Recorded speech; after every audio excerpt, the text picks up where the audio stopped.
properties, people. What is happening to you? Oh, you are working now.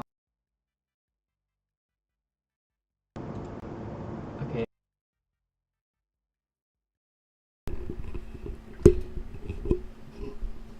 Oh, it's working. Is it working? Properties, USB PNP, yes. Right. Hello, peeps. Hello. Hello, hello, hello. We have one concurrent viewer. Hello, welcome. Oh, we'll get underway soon.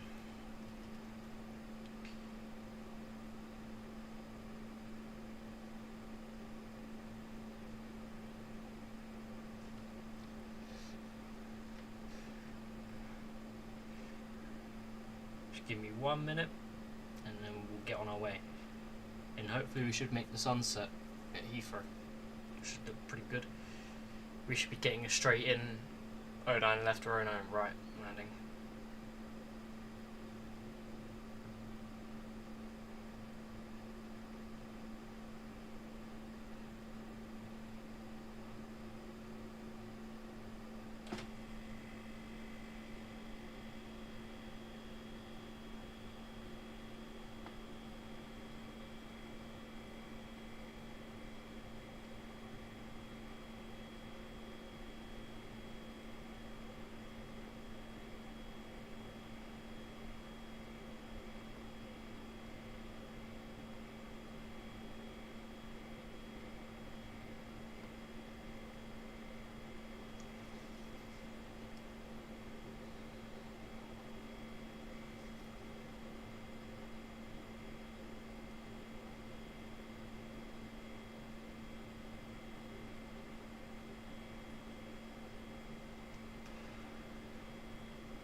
Right, let's do this.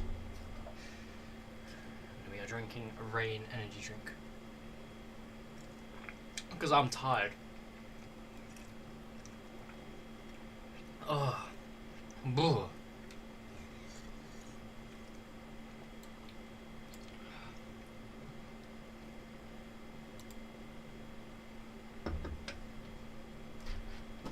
So we're in New York with real traffic as well. It's laggy, of course.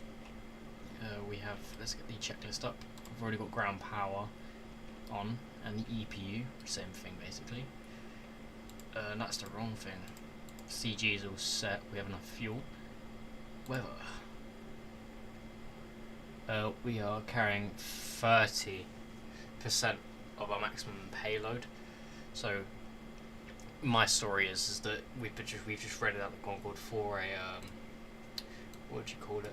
Private hire by a celebrity. That's what I'm gonna say. Let's go check this up. C for Concorde. We're in New York, but it does not mean we have to hit those towers, Jules. And besides, in the flight sim, they don't exist. There's probably an add-on for it, but I'm not gonna try and find it. You're crazy. What am I doing? I could just zoom in. Well, at least I should be able to. Why can't I do anything? Buy the add-on and hit the towers. I don't even know if the add-on exists. I don't know if you can buy it. I'm not buying it. We're streaming now. New York to London. Full flight. 3 hours and something minutes. It's the checklist. Checklist is not working. Make it bigger.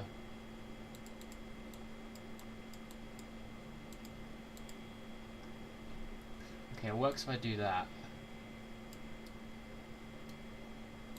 Okay. It's fine. Hit the shard. We're not going that far into London. We're only doing Heathrow, my guy. Blah blah blah blah blah. Fuel planning's done. Safety check is off and guarded, or ADS on standby off. That's fine. It's all fine.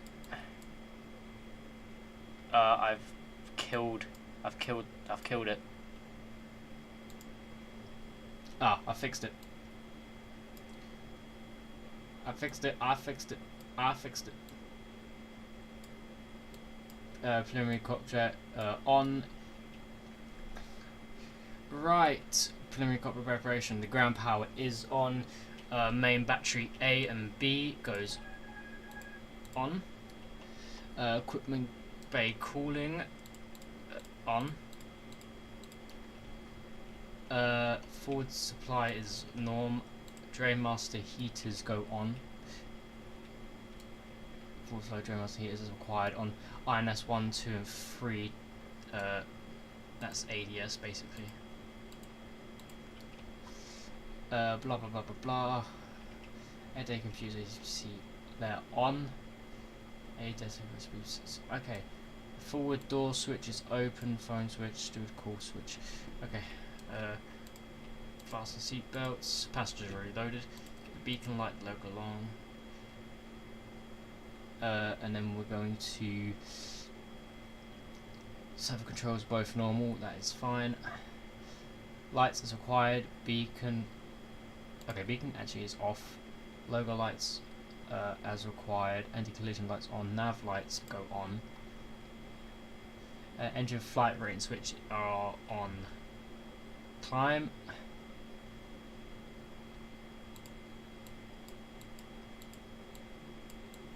Flight rating switches are on climb. JMS heaters as required. Full main auto up off. Auto throttle goes on. Engine rating mode take off.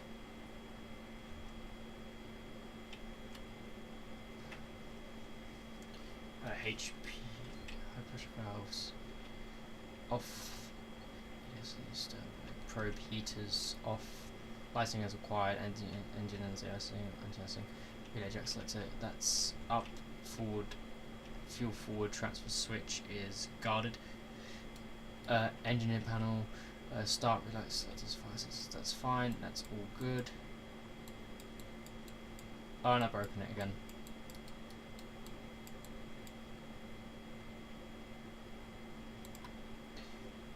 You know what, I'm just going to do something easier. I'm just going to DC Designs Concorde Microsoft Flight Simulator 2020 Flight Sim TO.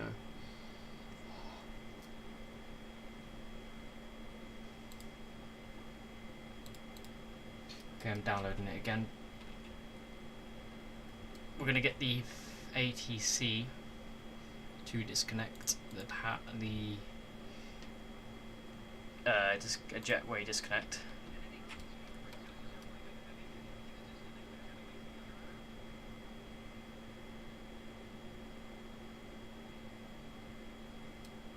Hello, are you going to, there you go, disconnecting.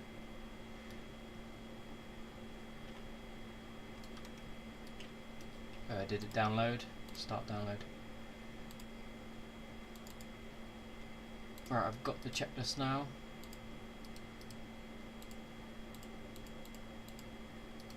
Unpin, move it over to this side.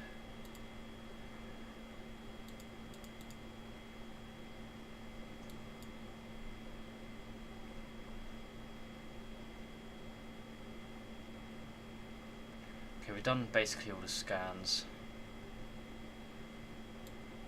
Before start check, ATC clearance is as required. Let's go back to the clearance. Request IFR clearance.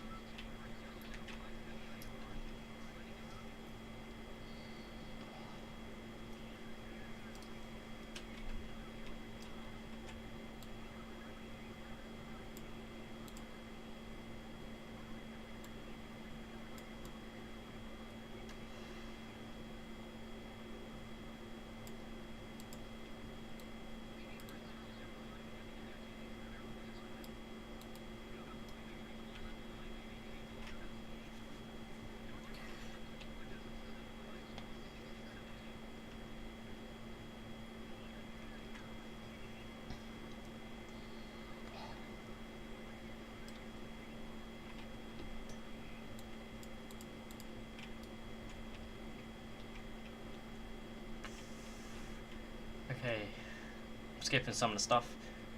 Vertical speed pre-select 3,000 feet.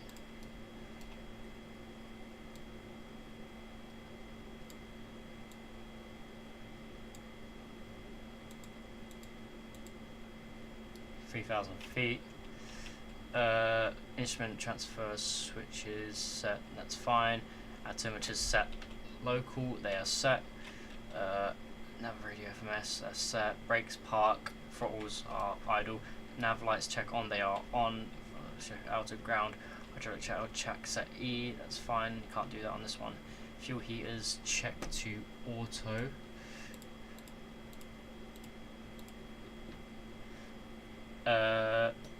Fuel heaters, engine recirculation valves shut. Secondary air doors onto auto.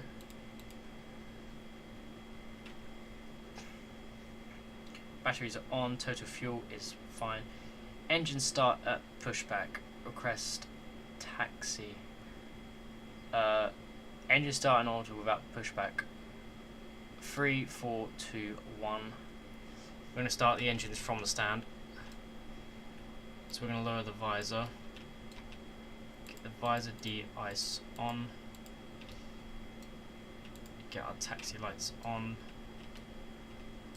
Stabs go in. Anti-stall on.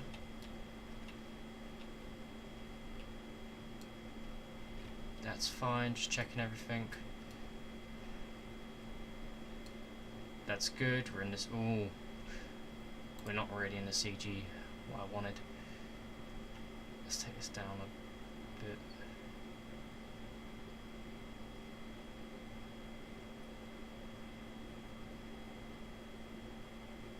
Go to 40. Okay, that's good. And free eye push on EPU, relieve the EPU until the wedges started. Engine depot switches. Just gotta make sure where they are because I'm following the actual checklist now.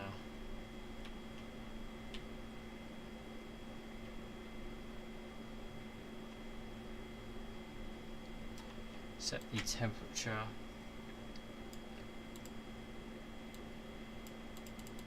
Give it a nice 20 degrees.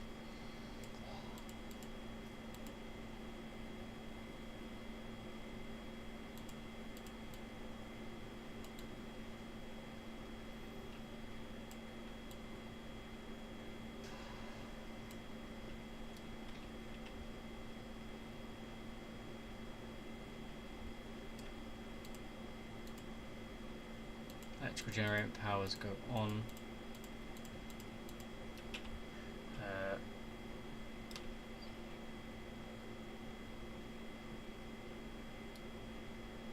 Crossfeed valves 2 and 3.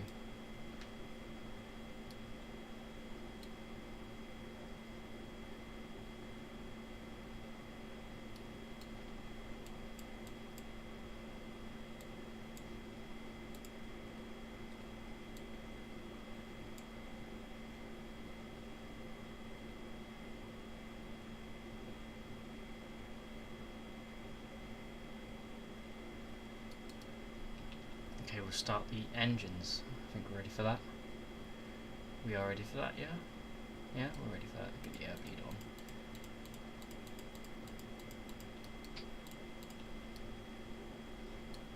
Okay, that's good. Content's low. That's fine. That's all good. Blah blah blah. Okay, that's good. Fly over auto. Set the not units, I want tens. 250. Now I want to turn on the engines, so we're going to do engine start number 3.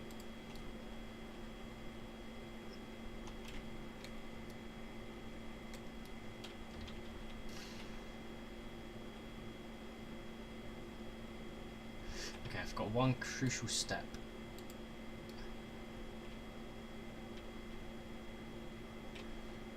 Don't know how I missed that. Never normally do.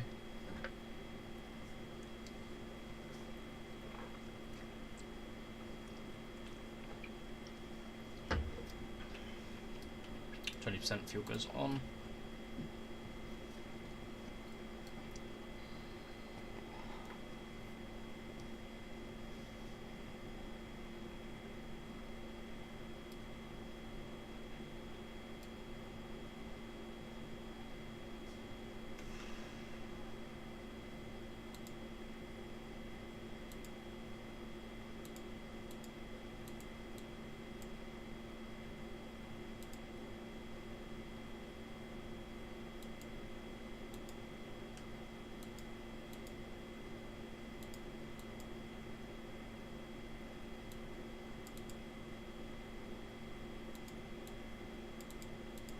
Can't reset that.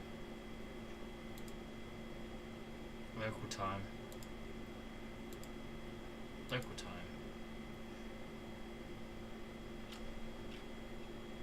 Okay, that engine's on. Start number 2.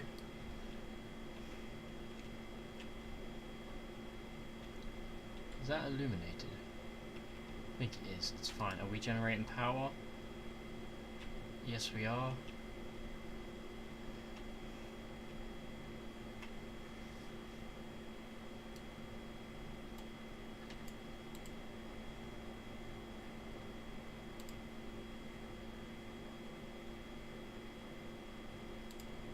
The fuel goes on.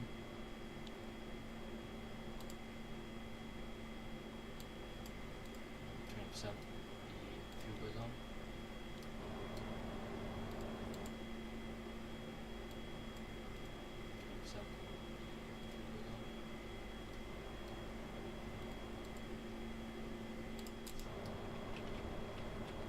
And then we'll get engine 1.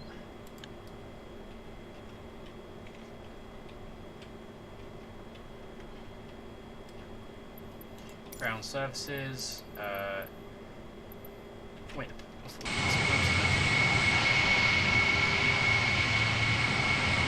No, not anymore. Apparently not.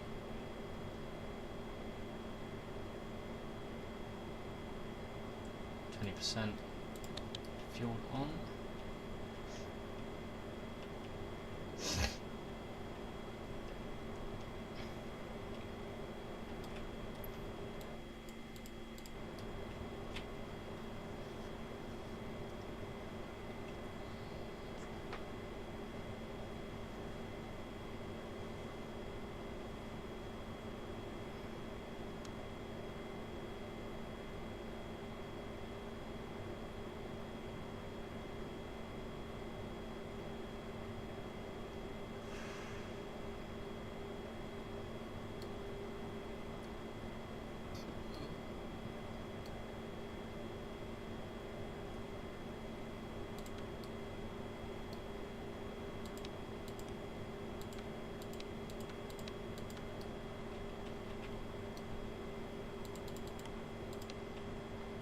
Number 4 start. Now, because of the bug, we keep the EPU on, which doesn't make sense, but it does. Otherwise, the autopilot won't work. We'll get the taxi lights on, taxi turns on, 20%, open the fuel.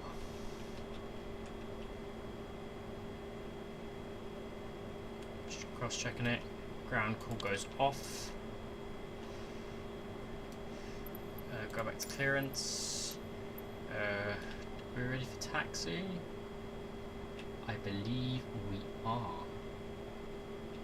Let's get ground power off. Ready for taxi IFR. Kennedy ground Speedbird 005 Heavy with Sierra ready to taxi IFR. Speedbird 005 Heavy taxi 2 and hold short of runway tree 1 left using taxiway Golf Cross runway 22 right Golf Zulu. Contact tower on 119.1 when ready. Taxi 2 and hold short runway tree 1 left via taxiway Golf Cross runway 22 right Golf Zulu Speedbird 005 Heavy. Ground services, request pushback. Kennedy ground Speedbird 005 Heavy requesting pushback. Speedbird 005 Heavy pushback request accepted.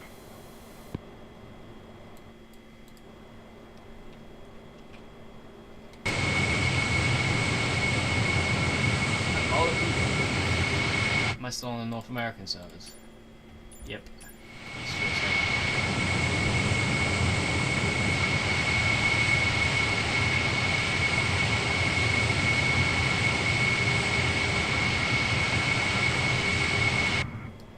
Right, the pushback tug is basically connected. Wrist parking brake.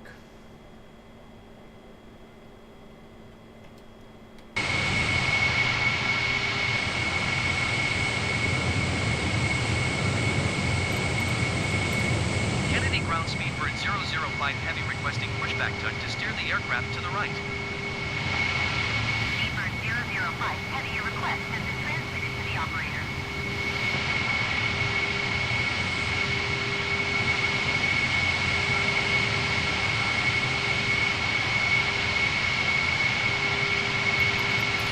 Kennedy ground speed bird 005 heavy requesting pushback tug to push the aircraft straight.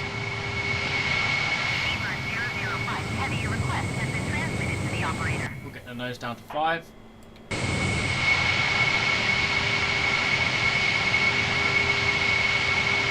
Taxi position.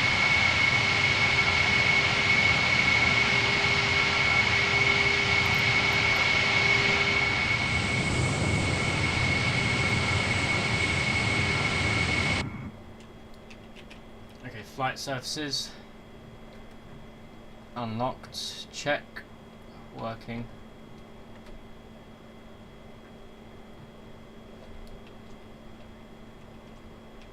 And pushback stop. Kennedy ground speed bird 005 heavy requesting the end of pushback. Speedbird 005 heavy request to end pushback received. Go back to clearance, and we are ready to taxi, I believe. Just do final checks. CG's looking fine.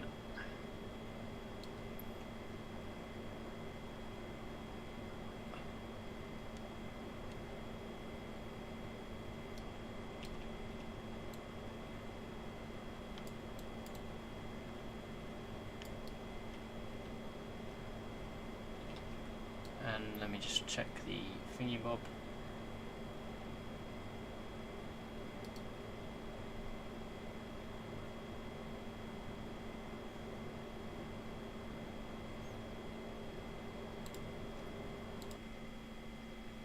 Okay, I've got the climb CG management. Okay, ready to taxi. Let's get on the way.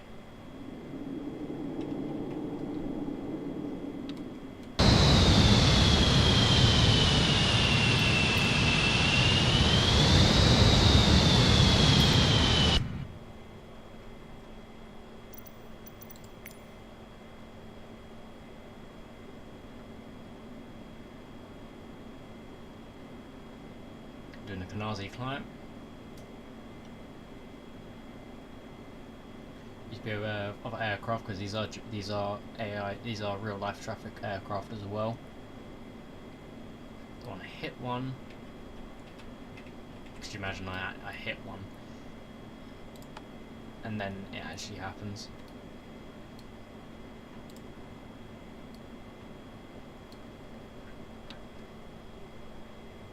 Jesus Christ, the lag.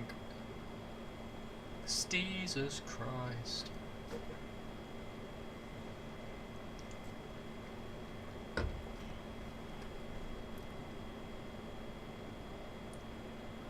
What are you doing? Speedbird 005 heavy, hold position, caution the generic on short final. Hold position Speedbird 005 heavy.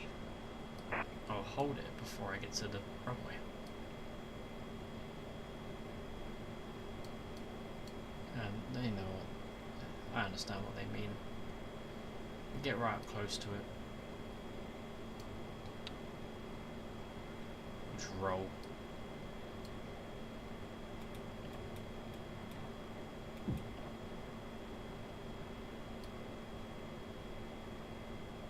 That stopped very quickly.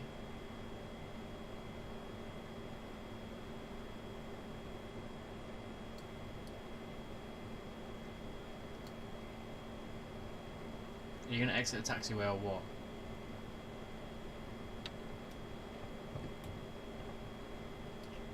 did the brake test, brake check, that's good. Fly over, they go on high. Oh, that! On final? Squeeze me? That was wrong. You just tell him to go around. Oh.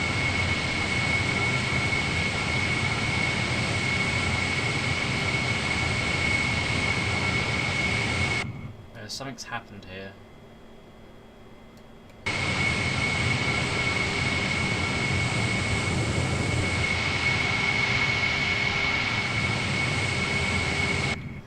Okay, we're just gonna ignore it because this happens all the time.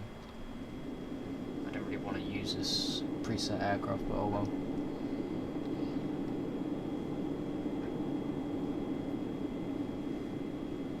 Just get across it quickly. I'm sure JFK Tower won't mind. Speedbird 005 heavy, continue taxi. Ah. What are we doing? 32 knots ground speed. Someone just crashed in a Boeing 767. Over there. Speedbird 005 heavy, did you copy? Oh, I forgot I need to acknowledge that. Roger, Speedbird 005 Heavy.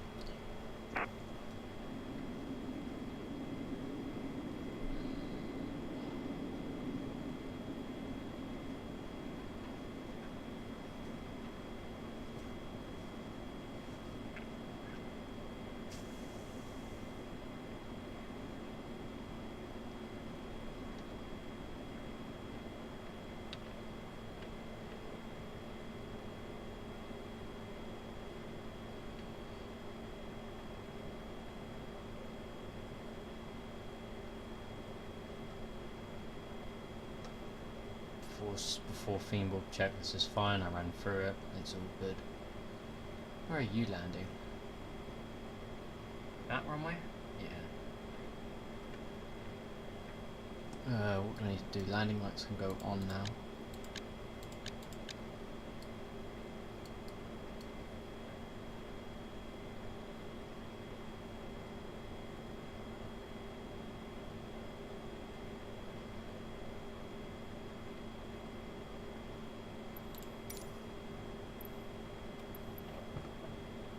Left.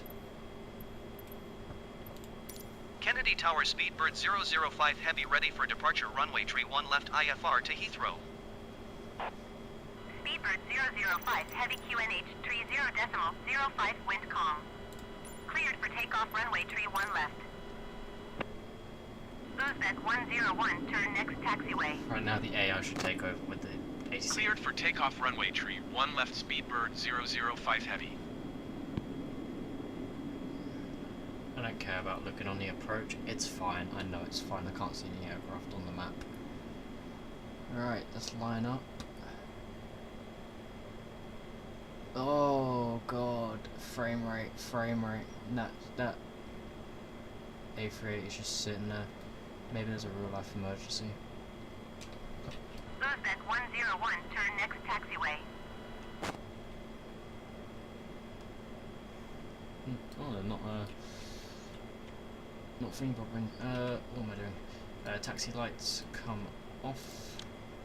It turns off. Okay, everybody is setting up there. So briefing. Okay, 3, 2, 1, now.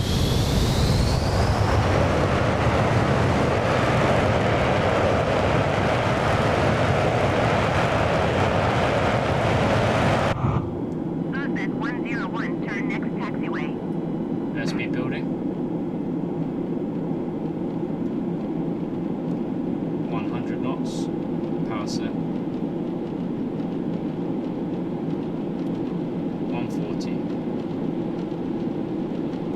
160. 180. V1. Rotate. 12.5. Positive climb. Gear up. Turn. Noise reduction. 3, 2, 1. Now. Turn a bit more. Speedbird Okay. 005, heavy contact, New York departure on 124.75. Good day. 124.75 Speedbird 005 Heavy. Goodbye. New York departure Speedbird 005 Heavy is at 1,600 feet, climbing 12,000 feet. Auto throttle required. Speedbird 005, heavy New York departure QNH 30.05 radar contact. Continue to score. Continue to score. Keep the nose down so we can look out for oncoming traffic. Start our turn.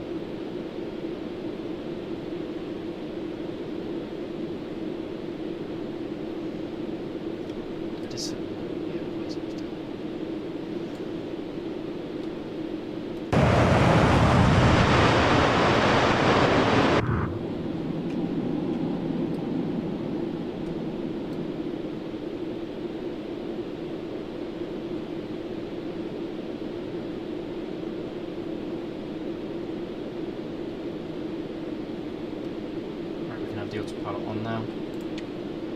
Speedbird 005, heavy contact New York Center on 121.125. Good day. 121.125 Speedbird 005 Heavy. Goodbye. We're on the autopilot now. New York Center Speedbird 005 Heavy is at 7,000 feet, climbing 12,000 feet. Speedbird 005, heavy New York Center QNH 30.05 radar contact. Continue to weigh in KE. Speedbird 005, heavy contact New York departure on 124.75. Good day. 124.75 Speedbird 005 Heavy. Goodbye. New York departure 8,600 feet, climbing 12,000 feet. Speed heavy New York departure QNH 30.05 radar contact. So Continue to ship. separate now. Speedbird 005, heavy contact New York Center on 121.125. Good day. 121.125 Speedbird 005 Heavy. Okay, we start the Goodbye. pump out. New York. I think you guys won't be able to hear the flight sim for a minute. I'm looking at the charts. Tank 11. Tank 9 pumps. Tank 10 pumps. Speedbird 005, heavy climb and maintain flight level 190. Climb and maintain flight level 190 Speedbird 005 Heavy.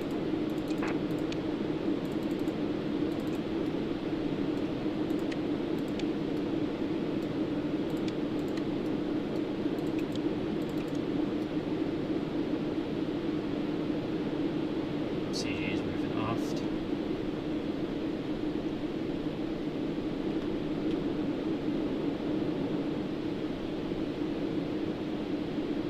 Oh, I forgot to stop the start chronometer.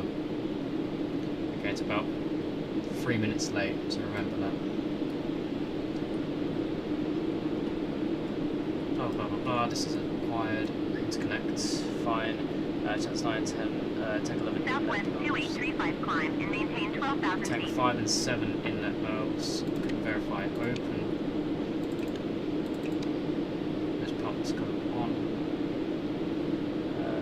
Climb and maintain 12,000 feet southwest 2835.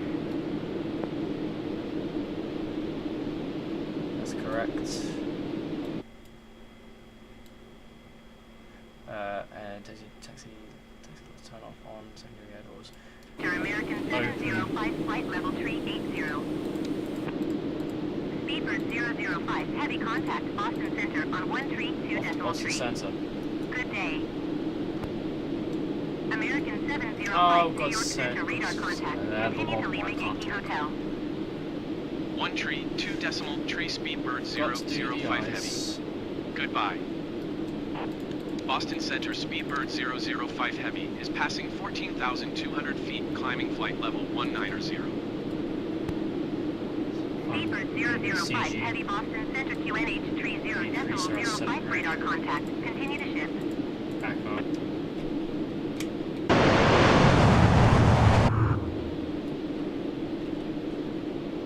climb and get the nose up now. Speedbird 005, heavy contact New York Center on 121.125. Good day. Regenerating, we're fine. 121.125 Speedbird 005 Heavy. Goodbye. And now we need to accelerate to New York Center knots. Speedbird 005 Heavy is passing 15,700 feet, climbing flight level 190. Speedbird 005, heavy New York Center QNH 30.05 radar contact. Continue to ship. Delta 2147 descend and maintain flight level 340. Okay, now we can slowly accelerate to avoid using preheats. Climb and maintain flight level CG is 340 about to go Delta out the limits. 2147. Turn off the pumps. Inlet valves stay open.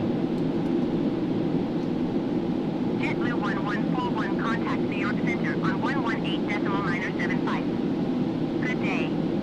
Visor goes up. Speedbird 005, heavy climb and maintain flight level 290. It's 290. Climb and maintain flight level 290 Speedbird 005 Heavy. Delta 2147 contact Boston Center on 132.3. Good day. I'm just going to go back on. 118.975 JetBlue 1141. Goodbye. Southwest 2835 contact New York Center on 1. CG's off limit set, that's fine. Is at the aft limit, is mid of CG bug, rearward. Okay, we've done that. Tank 9 and 10 empty.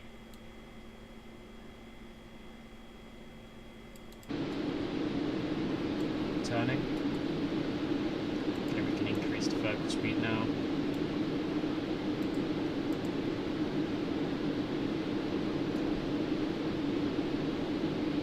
Probably 400 knots.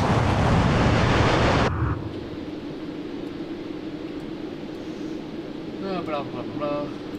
Let me turn the audio down so you guys can hear me better. Is that better? I know there's 3 people watching. Is it better? Let me know if the if my audio is better.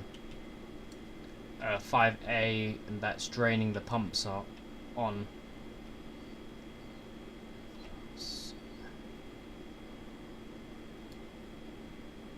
We're almost at the aft limit. We're at the aft limit. That's fine. We have leeway with that. Did we lose ATC? No, we didn't. Brickyard? What kind of call sign is that? We're on IS hold, INS speed, that's correct. Above 10,000 feet, then let's come off.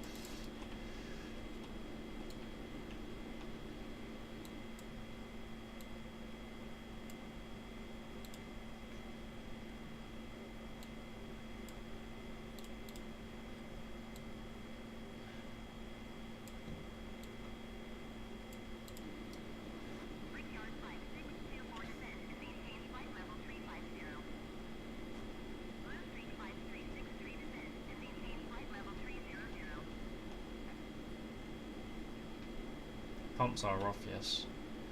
Yep, pumps are off.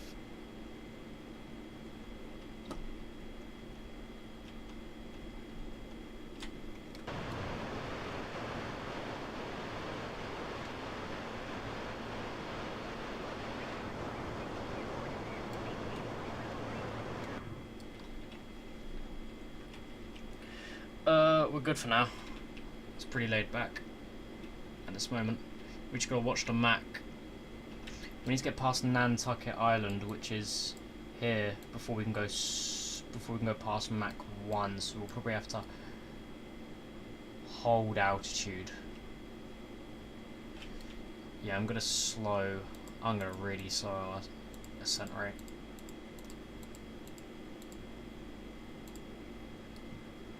Give us better fuel economy as well. Everything's great.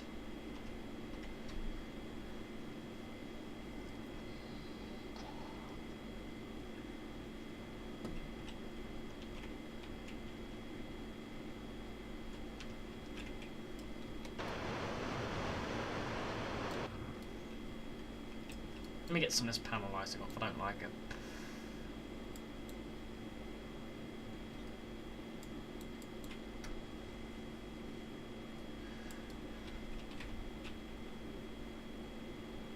That's all great, CG is fine.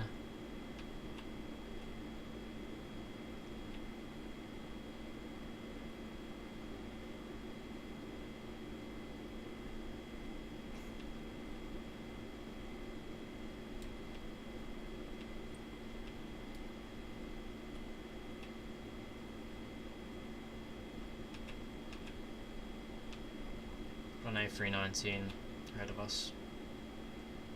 He's going away from us, so I don't know where he's going. Probably in the Bahamas, Caribbean. Okay, electrics. Check hydraulics are fine, check. Temperature looking good. We're probably going to have this pressure issue again. We're climbing.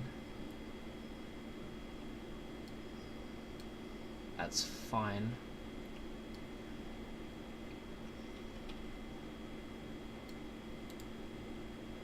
Oh, that's the heat exchanger. Never mind. Full emergency leave is fine. Fuel check. Yeah, that's fine. Overhead. Check bus bar.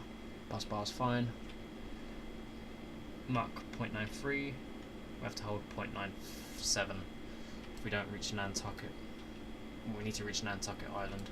We have to go past it. We have to be about here when we can go supersonic.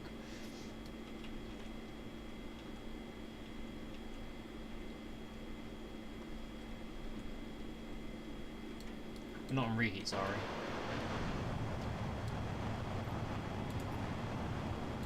we? 86% power. That's very nice. Good fuel economy.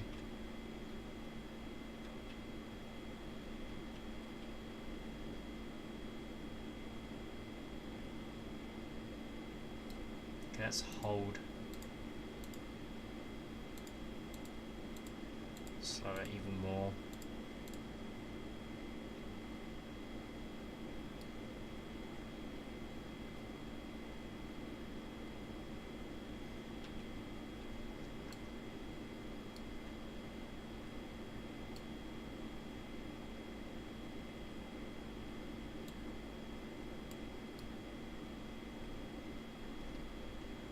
Everything's going great.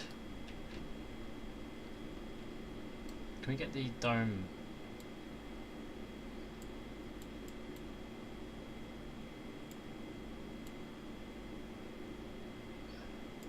It's not that one.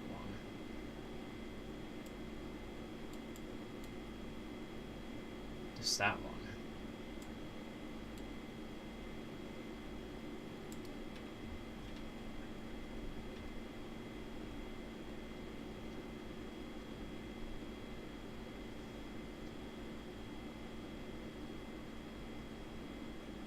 They're draining at different rates.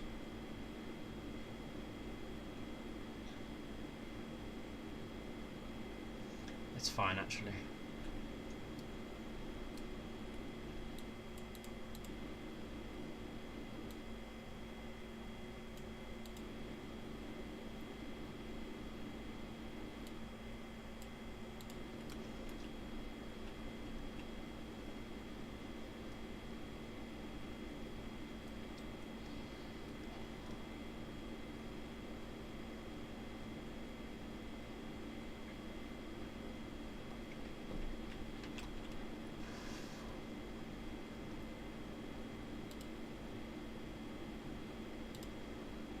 Yeah, that's fine. We don't mess with that yet.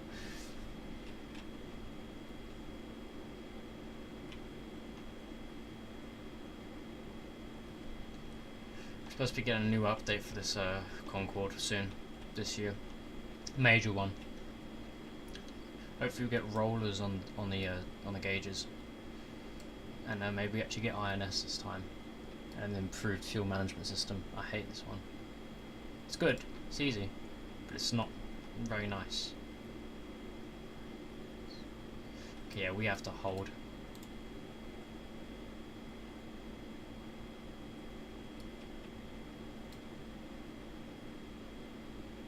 Engines are rolling back slowly.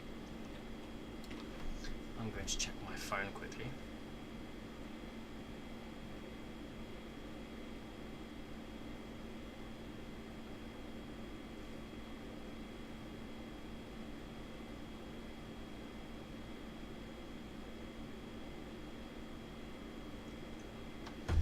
Right, we're back. We're in the turn. Traffic, we're fine.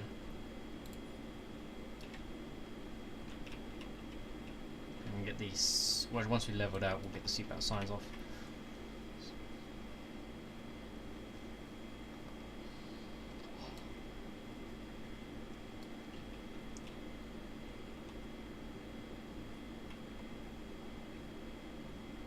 Holding 27,000 feet.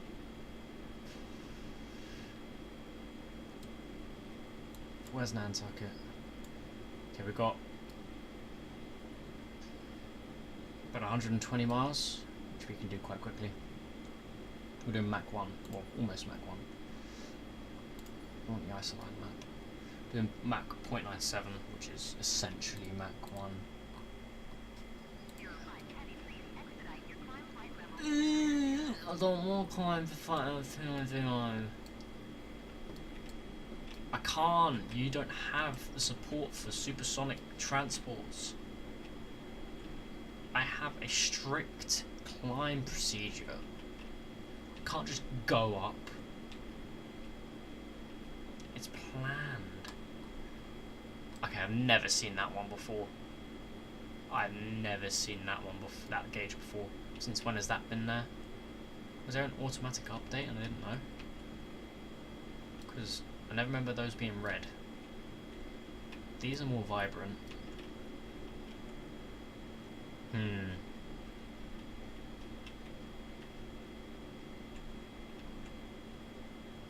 We haven't got our pressure warning yet.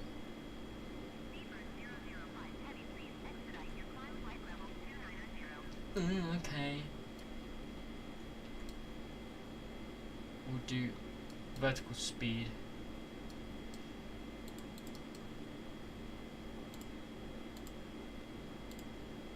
Okay, she shouldn't complain if it's 160.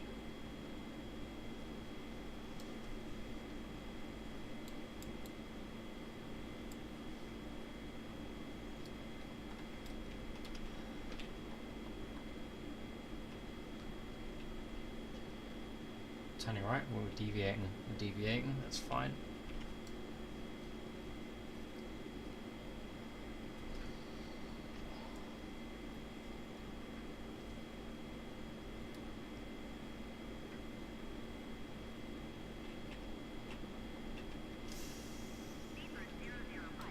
I thought you was fine with that.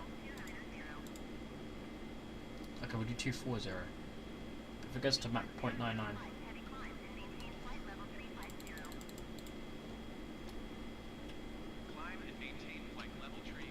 My fighter pilot, first officer. That's where he belongs. Should have put this aircraft into military service. Wouldn't have been the best aircraft, but wouldn't have made a use for it. Or just sell it to people. If you encourage loads of rich people, they would have bought all of them. They would have bought all of them for private jets, and I'd be fine with that. I don't care if I can't fly on it, as long as it's flying, I'm happy. Hopefully we get some transatlantic traffic. We still loaded in. No, I can't see any other traffic. Switch over to European servers. West Europe. Just check it, West Europe. Let's use a round on West Europe servers. Give it a minute to load.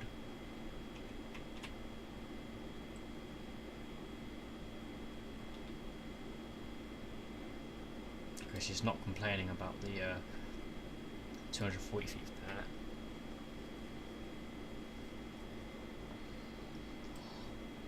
We're nearly there. 60 miles. Something like that.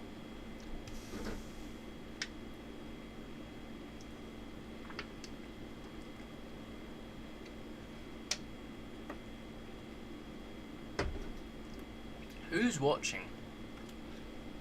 I want to know, because we had a load of viewers come and go. Who's here? Anyone I know? Turn my desktop audio down a little bit. That's probably better.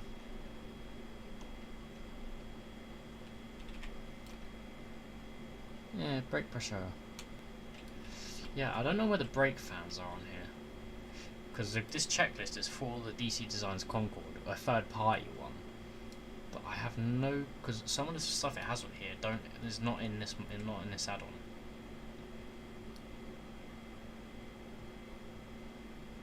Pressure is slipping upwards.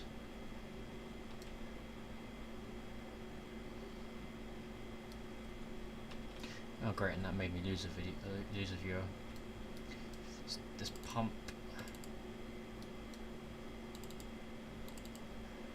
Tank 5.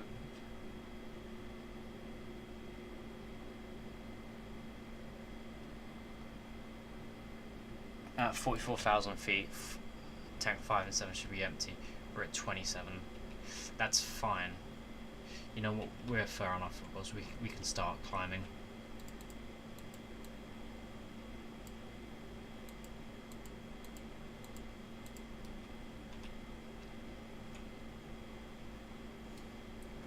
Alright, now at Mach 1 we put the reheats on.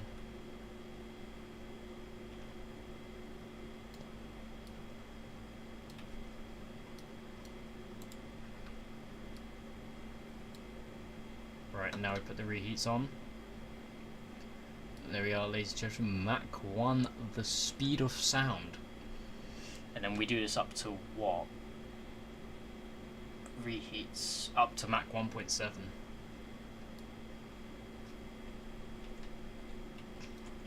I will do that. Engine flight rating at 50,000 feet goes to cruise.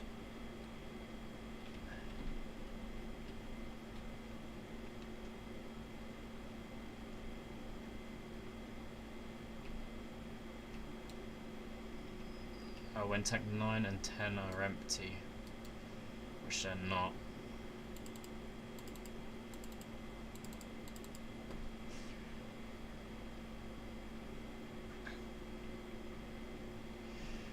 We'll pump from tank 9 for now. When that's empty, we'll stop using it.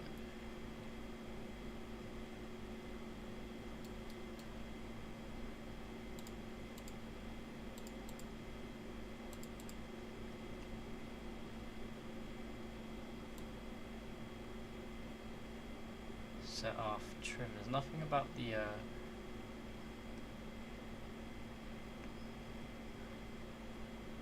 trim tanks auto master.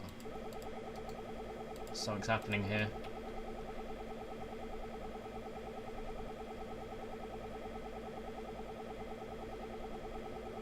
What's wrong?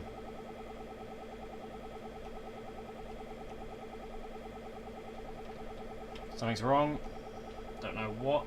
It's not telling me. We're not overspeeding.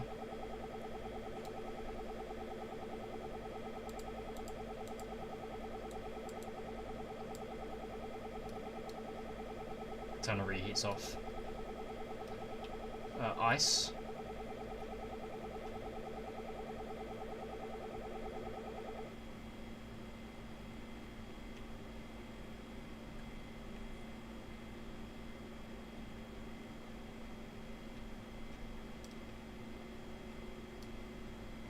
Engines are fine. Okay, that was very weird. Don't know what that was.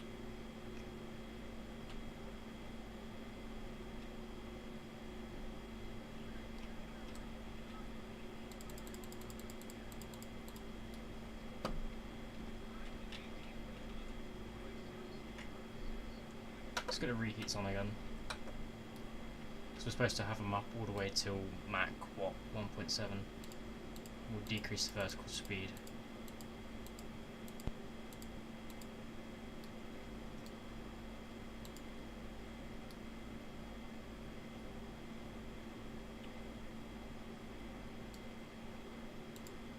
Let's increase.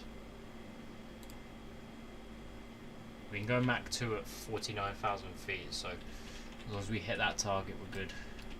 And we have no traffic. Yeah, no, I wonder what that was for. CG? No, it wasn't for CG. CG's fine.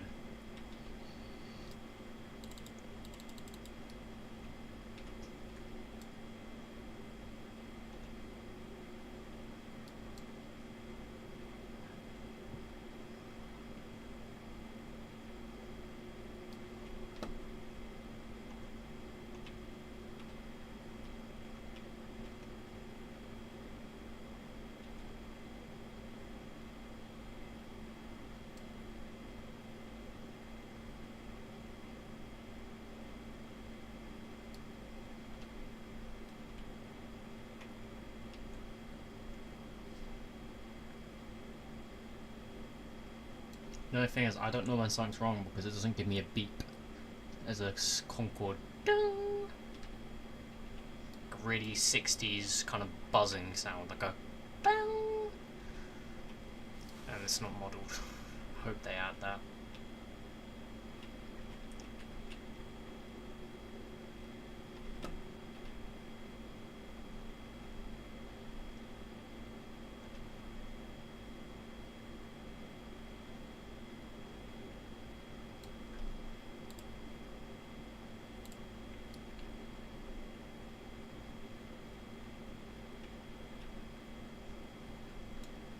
We're really burning through the fuel.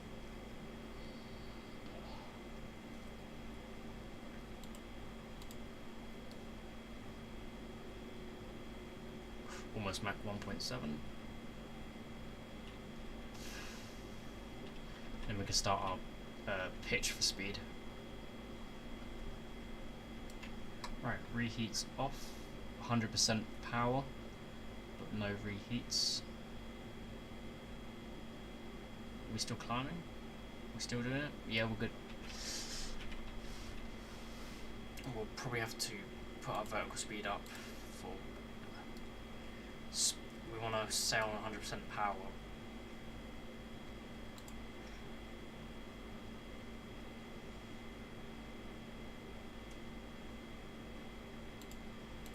Or I'll just do this. I'll go to the outside view and I'll reduce engine power to 98.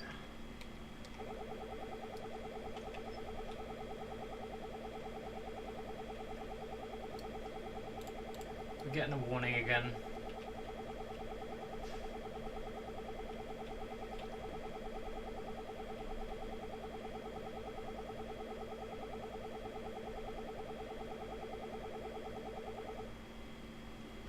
Okay, I don't know what that is. Got a bug of some sort.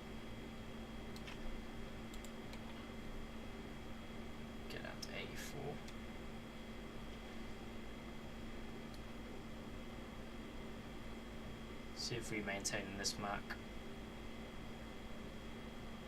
No, we need a bit more. 96% power.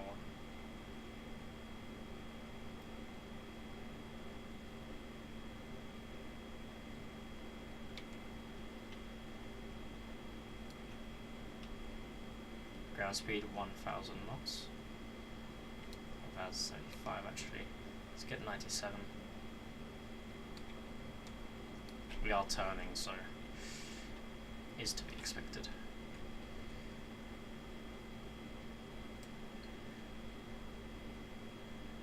Oh yeah, I need to, forgot, pitot-static heaters off. Engine anti-ice off.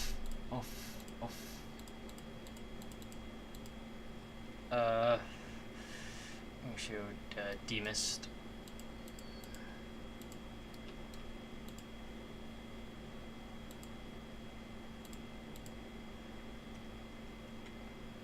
Intake lanes.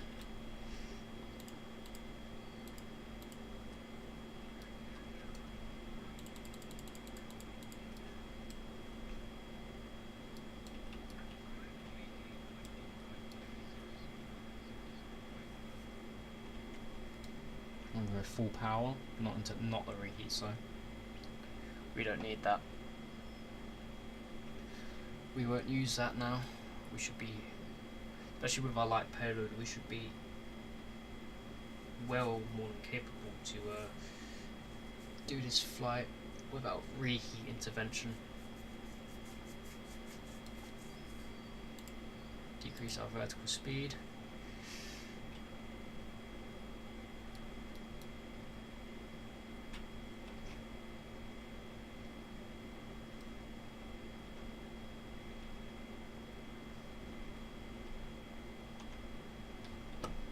We empty?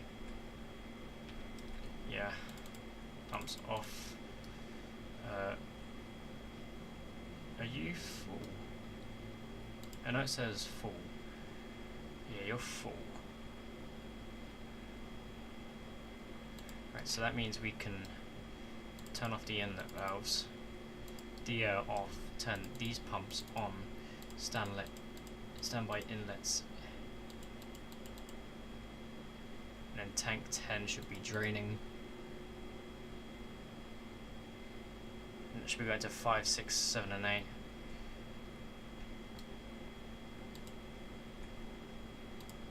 It should be that though, shouldn't it?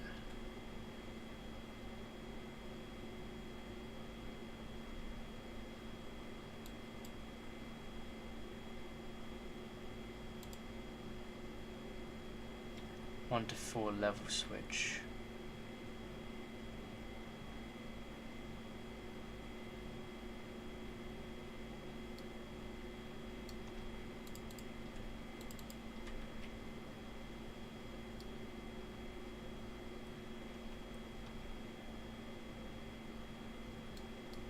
And 4.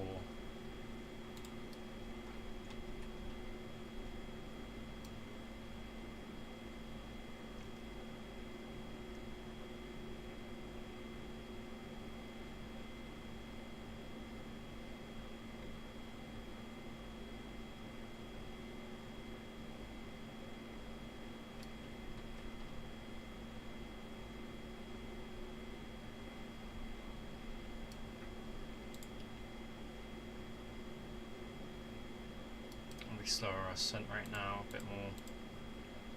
We can go supersonic now.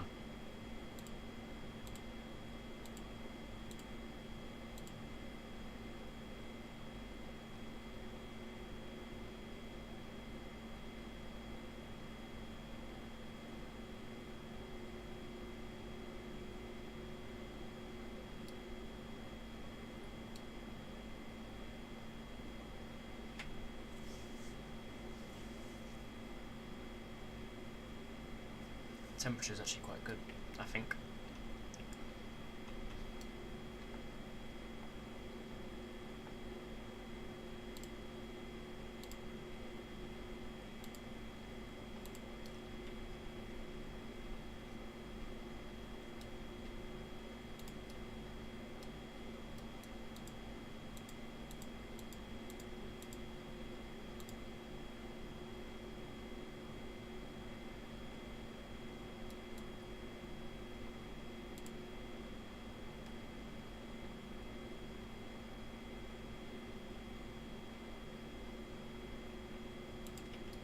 Right, verify them off. Tank 9 is empty, tank 10's 44,000 feet. Tank 10, the air pump. Oh, I was supposed to put that on. Oh, no, I was supposed to put it off. Tank 6 and 8, right hand pump.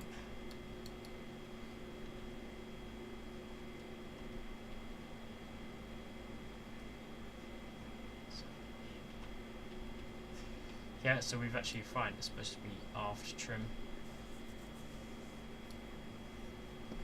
We're good. We can just cruise now.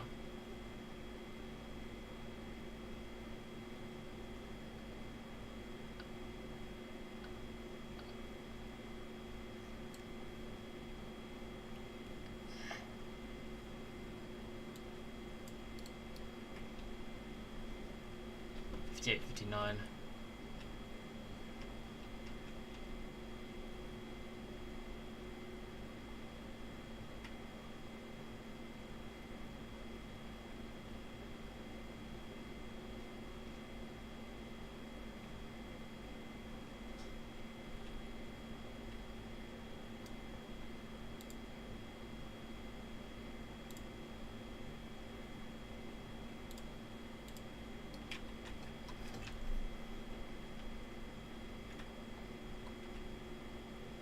CG. CG's fine. We're on it. We're right just below the middle. I'll transfer some back if it makes it happy.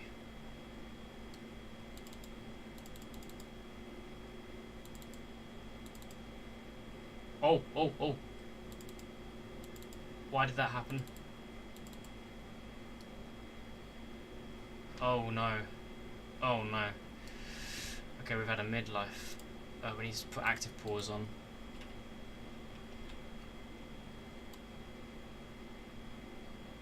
Right, so tank 9 and 10 need to be empty. This needs to be full. These guys need to be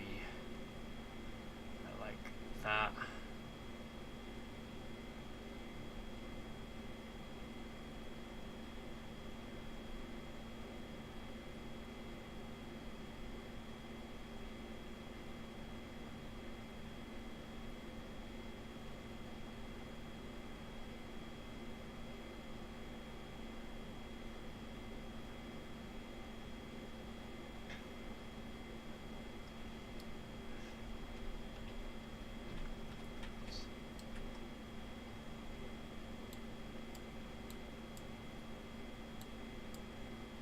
That's fine. We're good now. The pressure thing's gone off. Right, we're good now.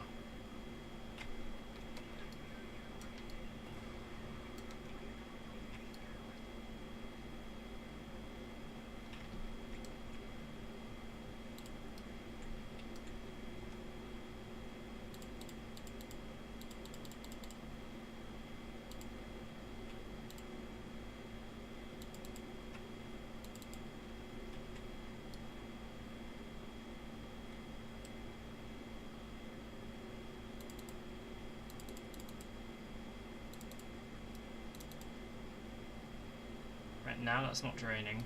Now we can put some into tank 9.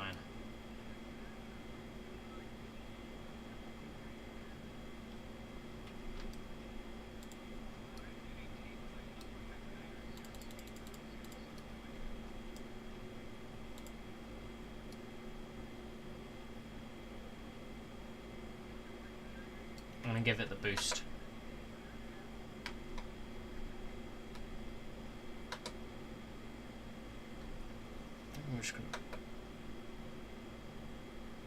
Just boost it to Mach 2.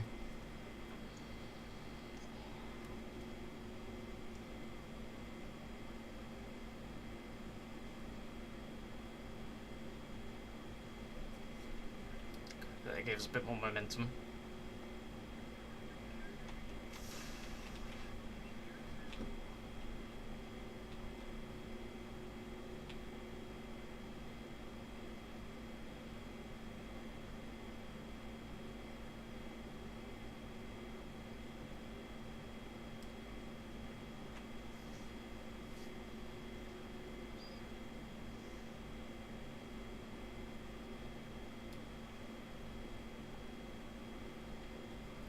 What did it say? 59 or something.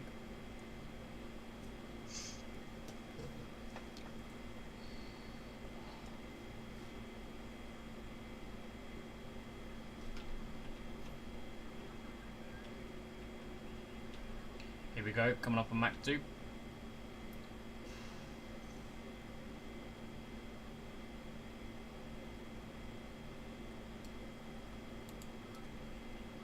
Oh, we're near the edge. Oh, we're gonna get an over temperature. I'm gonna pull the lever back 1%.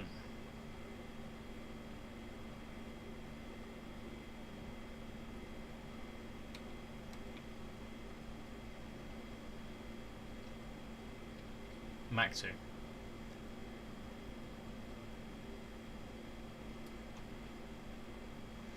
We are through Mach 2, the speed of sound, no bumps, no bangs. Concorde. Oh, and the CG thing. Oh, CG. Yeah, let's get that turned off now.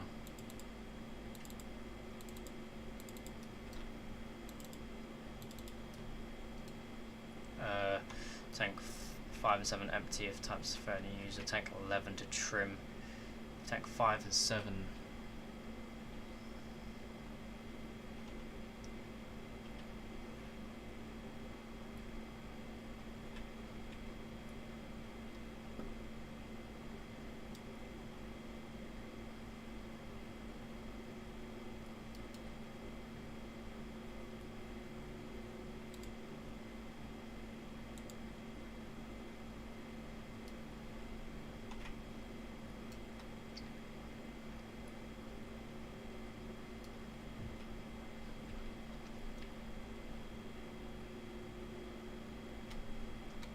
Pull the engines back 1%. We're going to get a over temperature warning, literally a second.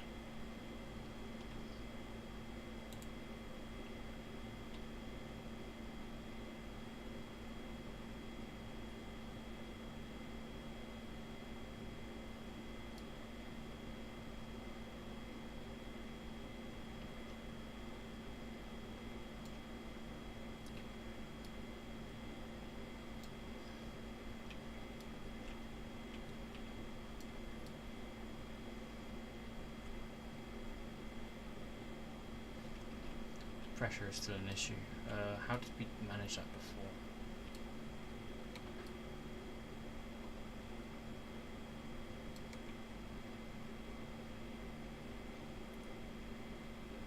Oh, forgot about that.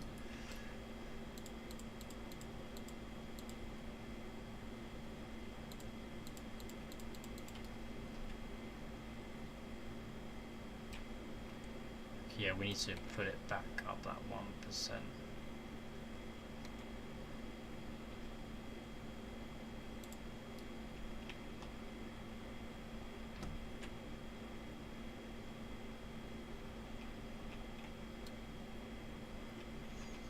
We're chilling. I'm gonna snack.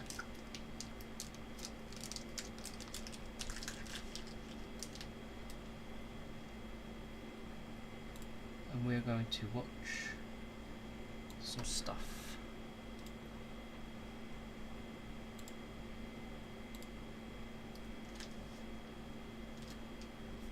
Okay, we're going to need full power now.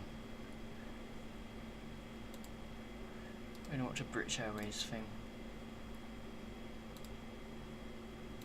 There at the end of the runway is Concorde 001 and Ingeloos. Let's join Raymond Baxter. Just seconds to go.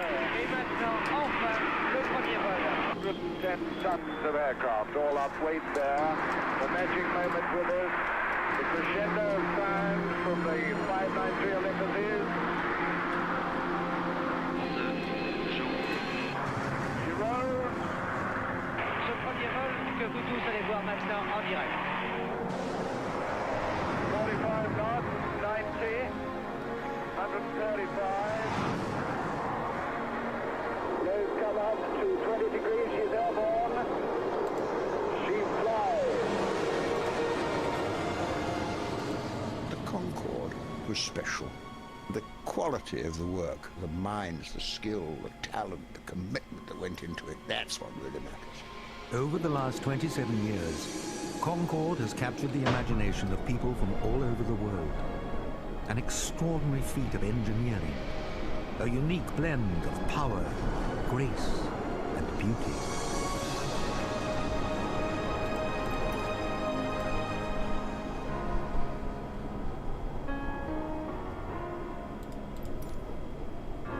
First time I've ever been in the air. Never dreamt of going in because I'm retired. I'm thrilled. Every single cell in my body is thrilled. Words tell me so incredible. Wonderful experience.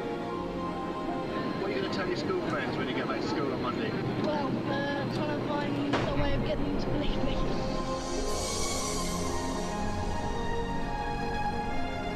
Good morning, sir. Good morning. Welcome aboard. Welcome to Concorde and our supersonic operation from London's Heathrow to New York's John F. Kennedy. There we are, ladies and gentlemen. We're through Mark 1. Speed of sound, no bumps, no bangs. Concorde. There's the view of New York from the Triborough Bridge, there's the Sydney Opera House, and there's Concorde, arguably the three most beautiful man-made sights in the world. We have carried the Queen Mother, world leaders, stars. It has been an amazing magnet. Phil Collins had dashed from the Wembley stage to Philadelphia by helicopter and Concorde. It's good fun. I mean, only a fool such as I would do this. For 27 years, British Airways Concorde has been a national symbol, a natural centerpiece for celebration. A few hundred feet over the heads of 1 million people, maybe more. Concorde and the Red Arrows fill the sky. We flew down the Mall and you could see Her Majesty standing on the balcony. I've never seen 1 million people before, let alone them all looking up and waving and cheering for Concorde. She's brought cities together, brought people closer, and reminded us all that we can do extraordinary things.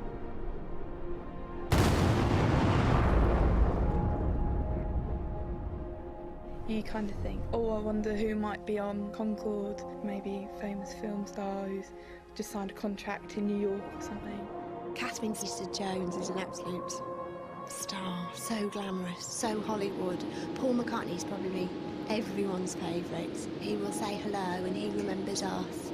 Oh, Richard Gere. I've loved him since I was about 5. You can always recognise it. It looks like a swan. You know, when swans fly, it looks like a swan with the shape of its neck. It's the most brilliant example of far-sighted designers thought ahead and kept a lead for half a century. No matter how many times you fly, there still is that amazing, exciting sensation when you take off. Every day is a thrill. By the time the passengers come on board, the air is absolutely charged with excitement. Speedboat Concorde 1, you're clear for takeoff. 27 left, surface wind 240 at 10. Speedboat Concorde 1, roger, clear for takeoff 27 left. It's a thrill. It's the nearest thing I'll ever feel to a rocket. Power starts to bite, push back into your seat.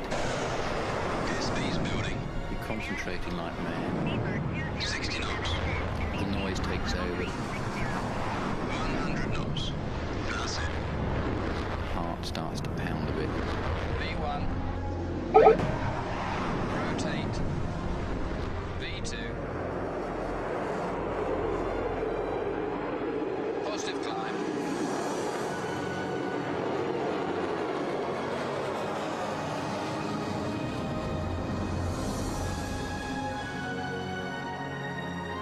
For 27 years, she has been our flagship, and her inspiration will stay with us as we take our standards of service still higher and higher. Generic 935 climb and maintain flight level 19.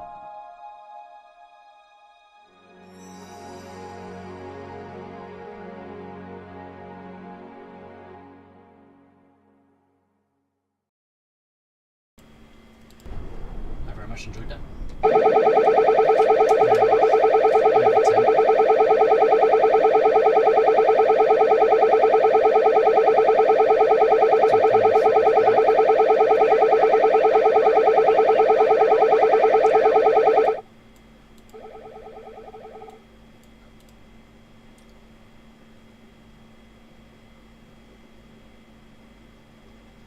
Okay, we're fine now.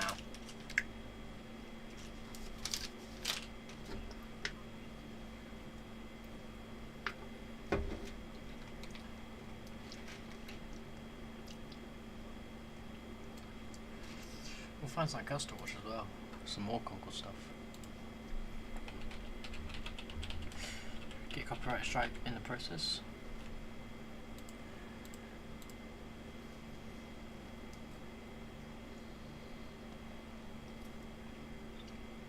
I forgot I can't scroll down.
myself a real good time. I feel alive, and the world I'm turning inside out. Yeah, I'm floating around in ecstasy. So don't stop me now. Don't stop me, 'cause I'm having a good time, having a good time. I'm a shooting star leaping through the sky like a tiger, defying the laws of gravity. I'm a racing car passing by like Lady Godiva. I'm gonna go.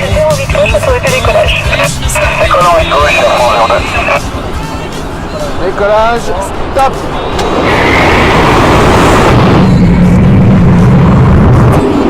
Descendez.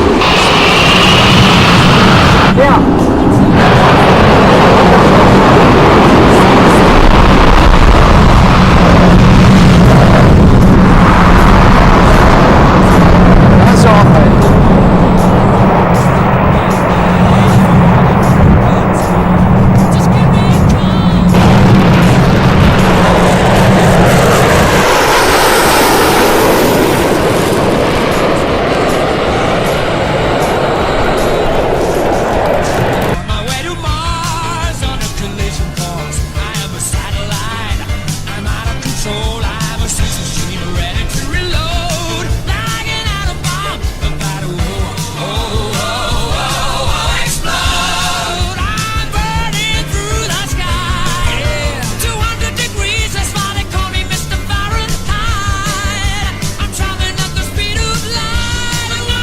Supersonic woman of you. Don't stop me, don't stop me, don't stop me. Hey, hey, hey. Don't stop me, don't stop me. Ooh, ooh, ooh. Don't stop me, don't stop me. Have a good time, good time. Don't stop me, don't stop me.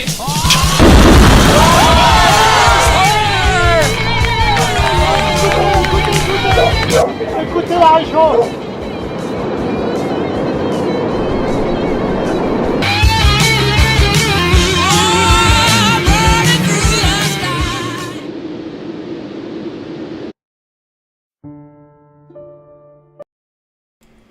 Yes. We have some issues like before. The hotter temperature weathers and the conditions over the Atlantic are not most favourable. We don't have any tailwinds like I wanted.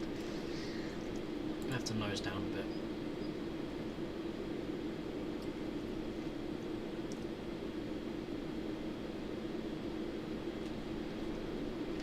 How much fuel is left? 49. Okay, that's fine. CG is still in the perfect spot. Wonderful.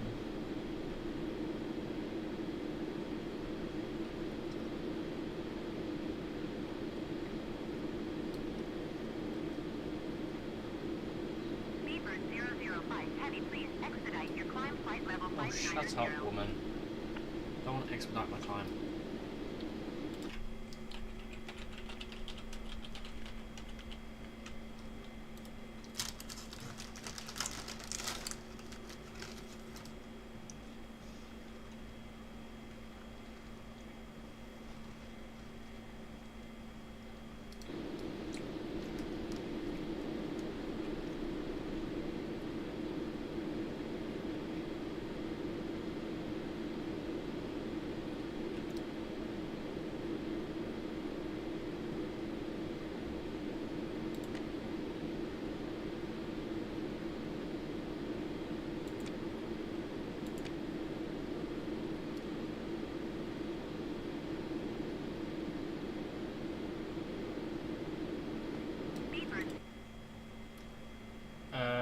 Level 590. Space Invaders. Space Invaders! We're having some issues. We're at full power. Okay, what is happening here? I need to look at the checklist again.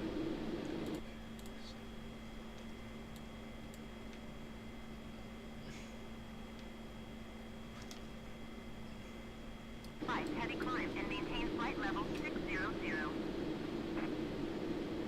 Climb and maintain flight level 600, Speedbird 005 Heavy. 6, 7. Tank 5 and 7 inlet valves. Off.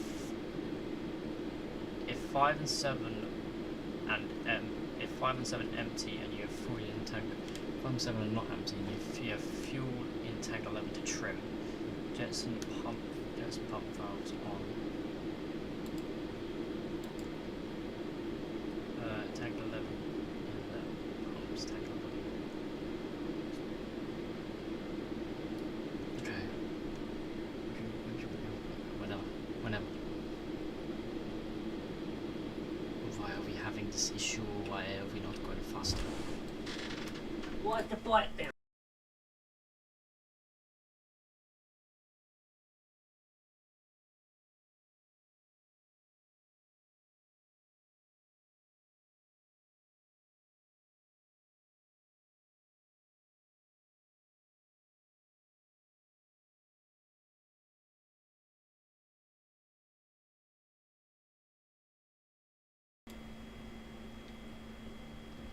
Sorry about that.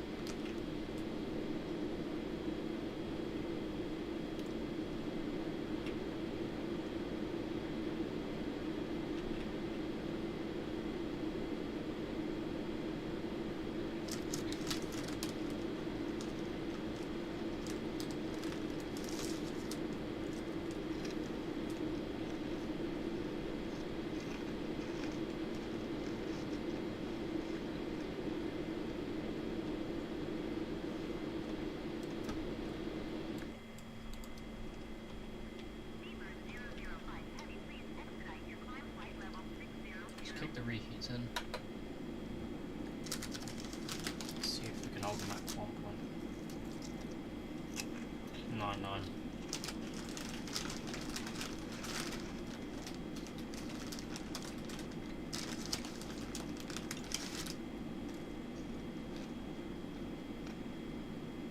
Okay, send me.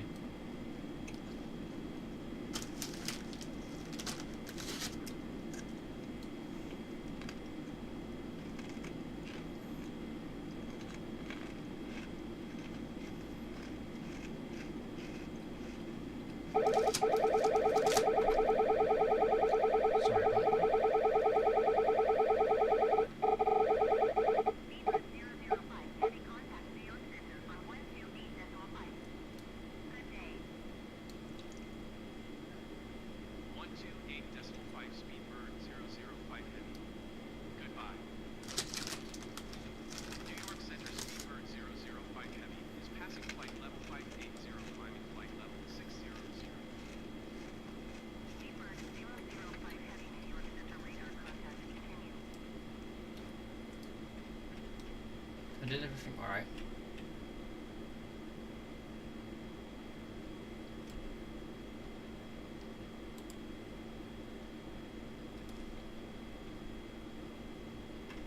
Maybe that'll kick some extra power on.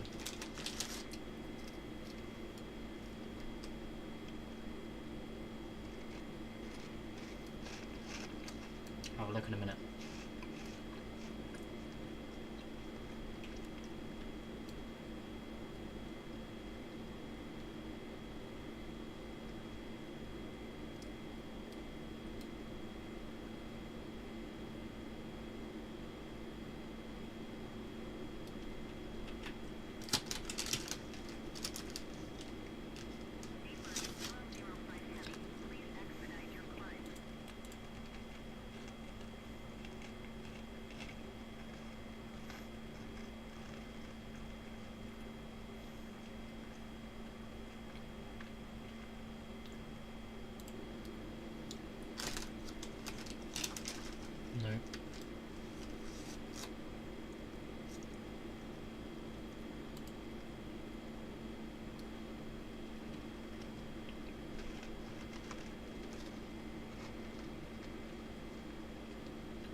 That's great.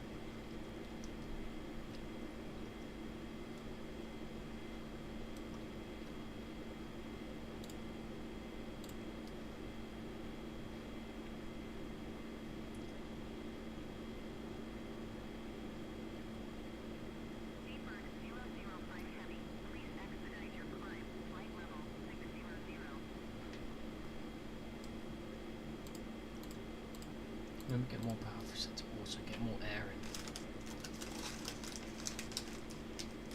Oh, oh, oh.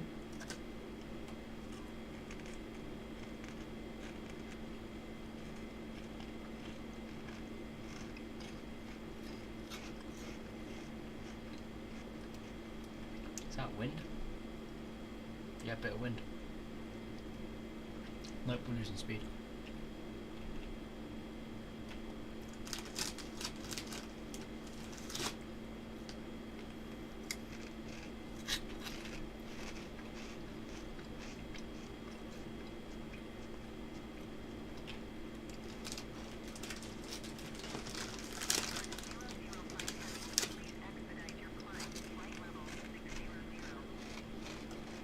I'm just trying to figure out why I can't cruise at Mach 2.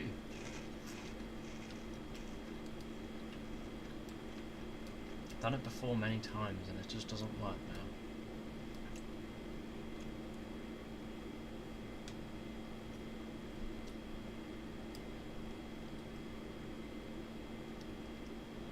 Spill ramp and spill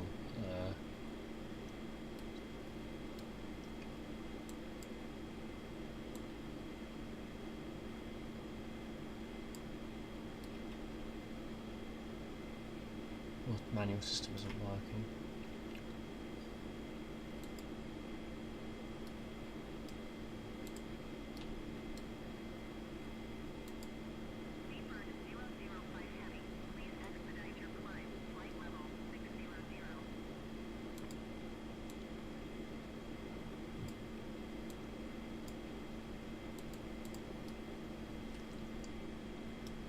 For crying out loud.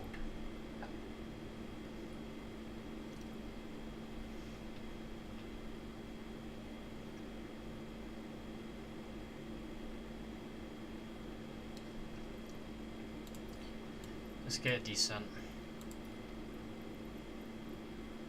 We have 6,000 feet. New York Center, Speedbird 005 Heavy. Request flight level 540. Speedbird 005 Heavy descend and maintain flight level 540. Descend and maintain flight level 540. Speedbird 005 Heavy.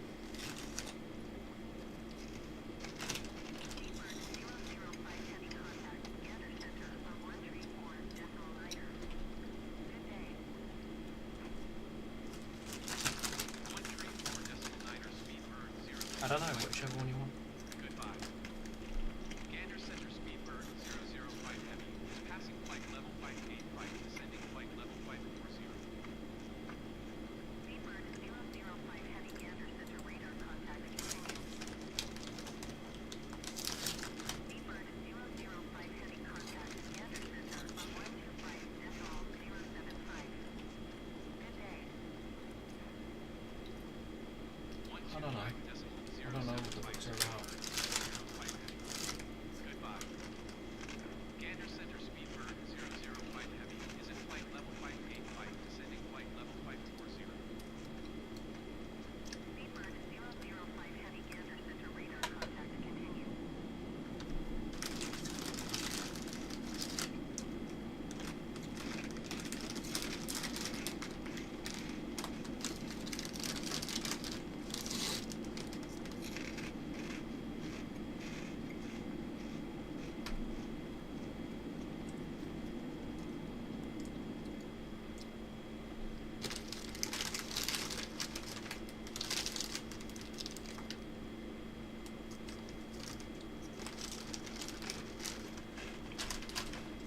I don't know, pick one.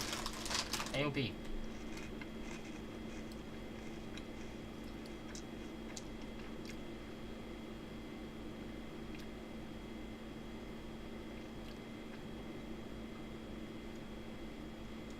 I don't know. It's not my thing to choose. I don't get a say on what you read. You read what you want.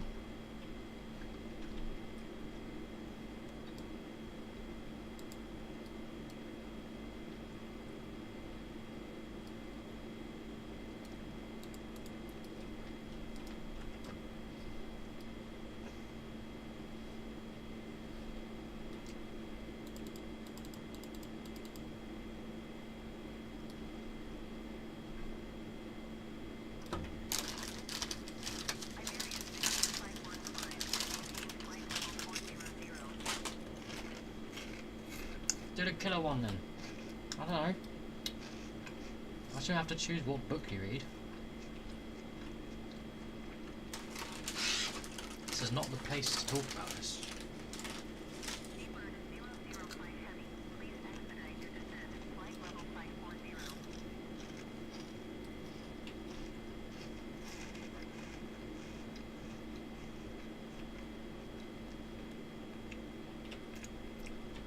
I'll squeeze more power out of this.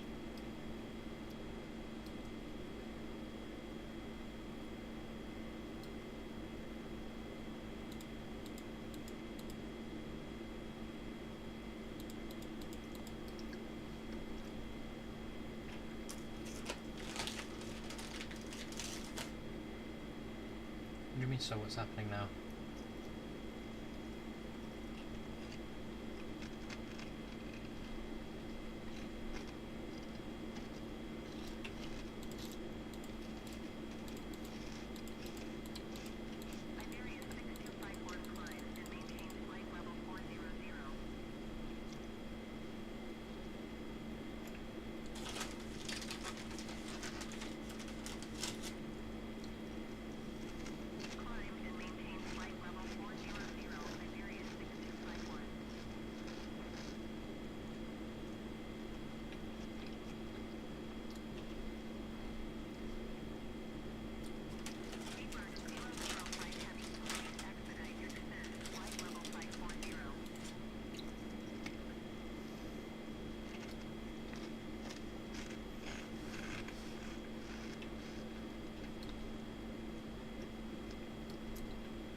It's other aircraft.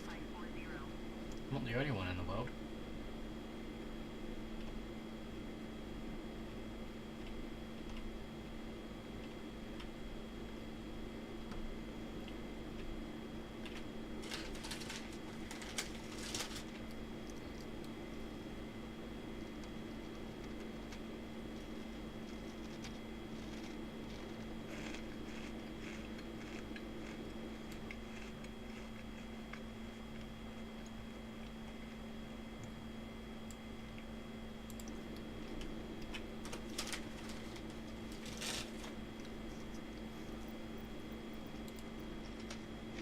No?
Greenland, Nova Scotia, all that lot.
Now if I crash, I'll quit.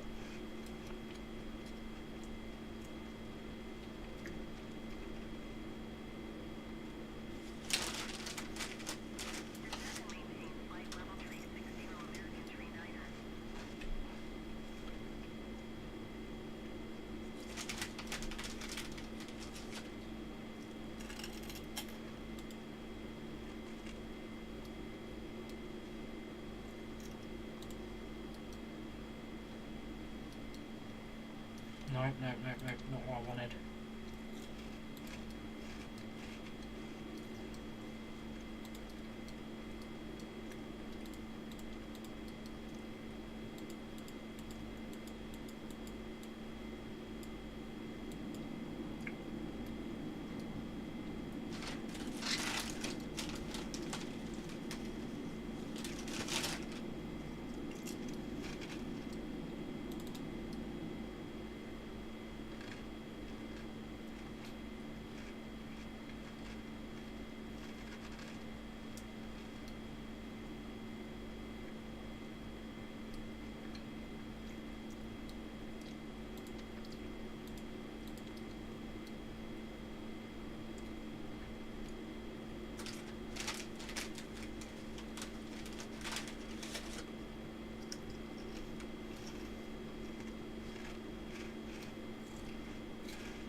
Excuse me, sir. Would you like chicken or pasta?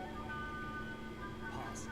Crossing the Atlantic is now 1,000 times better than 1,000 years ago.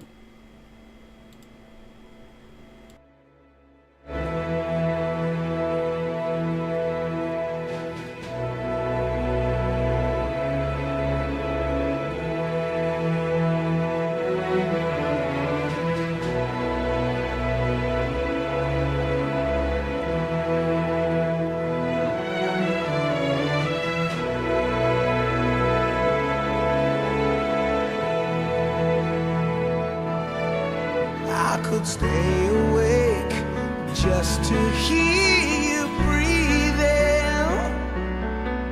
Watch you smile while you are sleeping, while you're far away and dreaming. I could spend my life in this sweet surrender.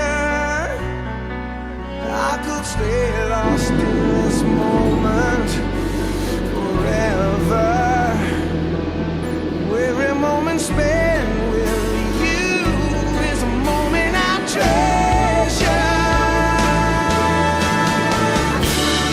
Don't wanna close my eyes, I don't wanna fall asleep, 'cause I miss you, baby, and I don't wanna miss a thing. 'Cause even when I dream of you,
real person dressed as a mask or something.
I messaged the person flying because that's their username. They haven't responded, but I just said 30,000 feet above you to your right, overtaking you, haha. But they're underneath clouds at the moment, that's them here.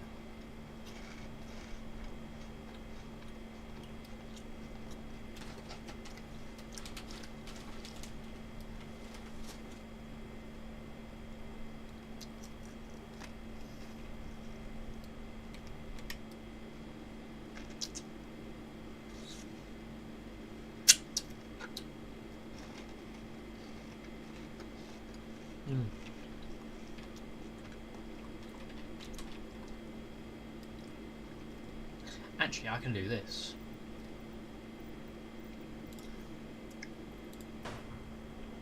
Showcase. Try speed.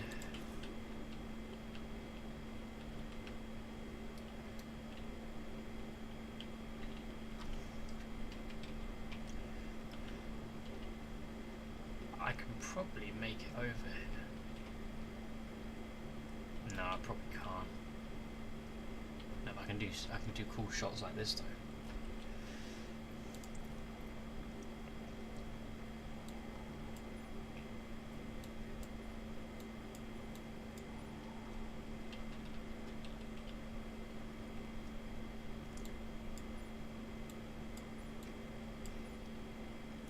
Yep.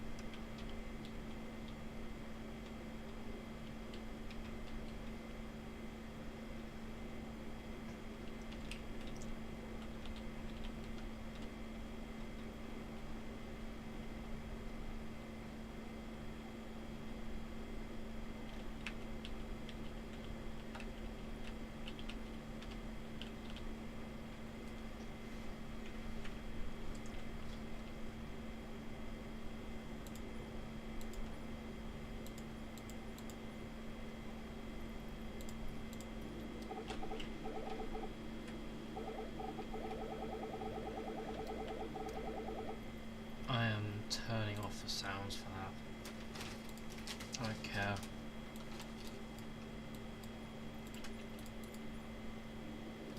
Good. Yeah, it's cool.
There's one simple vision hack anyone can use to improve vision, so you can say goodbye to your optometrist for good. Did you know that vision impairments have nothing to do with your eyes?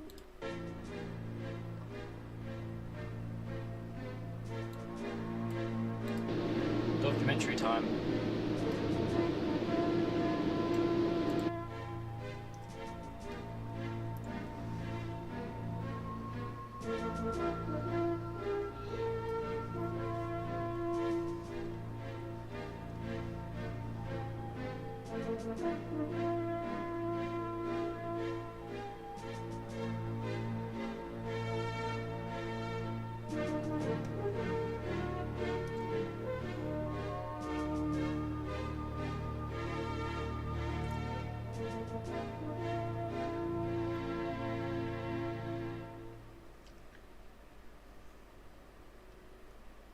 When Blériot first crossed the English Channel in just less than 40 minutes, the time-saving advantages of aircraft over conventional forms of transport became increasingly more apparent. Cities that had previously only been linked by land and sea travel could now be reached in much less time.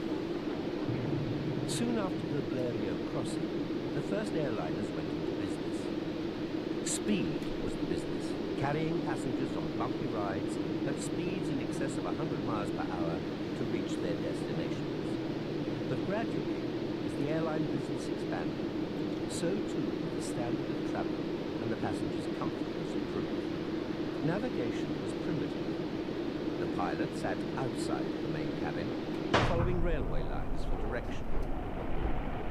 But as comfort and speed improved, so too did the aircraft. And by the 1930s, a day's travelling by air could cover distances such as London to Athens, a journey that would previously have taken 4 days by rail and sea.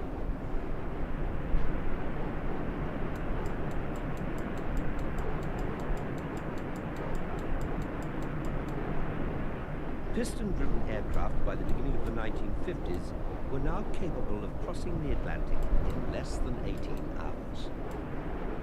Air travel was now big business, and the world's aircraft manufacturers were working flat out on new designs to cope with the demands of the airline companies, which could carry more passengers even faster. With the rapid development of aircraft, the obvious solution was to build jet-propelled airliners. The new breed of airliners was smooth and sleek. Passengers would now be seated in comfortable, air-conditioned cabins, cruising through the air, seemingly motionless. Crossing the Atlantic for no longer 18 hours of noisy propellers pounding the aircraft through bouncing Delta clouds, 169er, descend and maintain flight level 360. quiet, and comfortable travel. Since the early 1950s, military and civilian aircraft manufacturers had been rapidly discovering the many problems and pitfalls, with aircraft being pushed to ever-increasing speeds, unacceptable stress levels on the wings being one of the most problematic, causing the aircraft to buffet and shake, the pilots experiencing the effects of the controls doing the reverse of what was expected. But the problems were soon overcome, and as jet-propelled aviation progressed at an outstanding rate, so too did the quest for more speed. The race was on to fly at Mach 1 the speed of sound, then to go beyond. To achieve that, an aircraft would have to punch through nature's great obstacle, the sound barrier. This is the pattern sound waves form from a single point, sending out sound waves continuously. If the source of the sound is an aircraft, and the sound waves have enough time to move away from it quicker than the aircraft moves, then the speed of the aircraft is known as subsonic. When the aircraft moves at the speed of sound, the pressure waves can't move away from the source, but fan in a line perpendicular to it. This speed is known as sonic. If the aircraft travels faster than the speed of sound, the pressure waves generated move backwards to form a three-dimensional cone. This speed is known as supersonic. Mach 1 is the speed of sound. Any object traveling faster than Mach 1 creates a shock wave that can cause what is known as the sonic boom. The sonic boom was an inevitable consequence of supersonic flight. Since World War II, tests had been going on throughout the world on wing designs, trying to reduce the amount of drag. There had been much controversy over the choice of the best wing construction, which would enable an aircraft to fly at supersonic speeds. The German scientist, Professor Busemann, published findings suggesting that swept wings would perform better than straight wings during supersonic flight. The main reason being that the shock waves generated at the nose of the aircraft miss the wing tips if they are swept back. This approach was incorporated into the ME-163 Comet, Germany's rocket-propelled interceptor. Rocket propulsion was available for 8 to 10 minutes, giving this aircraft speeds of over 550 miles per hour. Its swept-back wings allowed flight at high subsonic speeds before the transonic drag took effect. To research flight with a swept-winged aircraft, the British design team of the de Havilland Company modified a Vampire. The booms and the tail surface were removed, swept-back wings were fitted, and a swept fin was placed over the rear end of the fuselage. It looked remarkably like the German Comet. Early tests during the war had shown the difficulties of controlling such aircraft when pushing it through high speeds during a dive. Supersonic aircraft would need space for more fuel than the conventional versions. They would also need to be stronger. Swept-back wings allowed for thicker wings, able to carry more fuel, more strength, and an even greater reduction in aerodynamic drag. In fact, it was at this period in aircraft development that the whole concept of the wing surface of aircraft was reshaped. As an aircraft flies, it experiences resistance from the air. This is known as the drag. The amount of lift compared to drag that an aircraft experiences at a given speed is a measure of its aerodynamic efficiency. Thin wing sections seem to be the answer with less drag, but the thinner the wing, the less strength it would have. When an aircraft reaches the sound barrier, the air molecules rushing past the wing surfaces in effect become compressed, which, instead of creating lift, forces the nose down. To correct this, the pilot pulls back on the stick, which then creates a great strain on the wings, causing them to flutter. Thin wings under such strain could literally break off. The flying delta wings, which were being tested, were built with much thicker wings, up to 7 feet on the leading edges. For such a design to be able to carry passengers, the wingspan would have had to have been enormous, and was therefore going to be impractical. The Vulcan bomber was a delta-winged aircraft, without a tail section, but with a tail fin. During the tests for Concorde, the Vulcan was the aircraft chosen to use as a test bed for the new Olympus engines being designed by Rolls-Royce.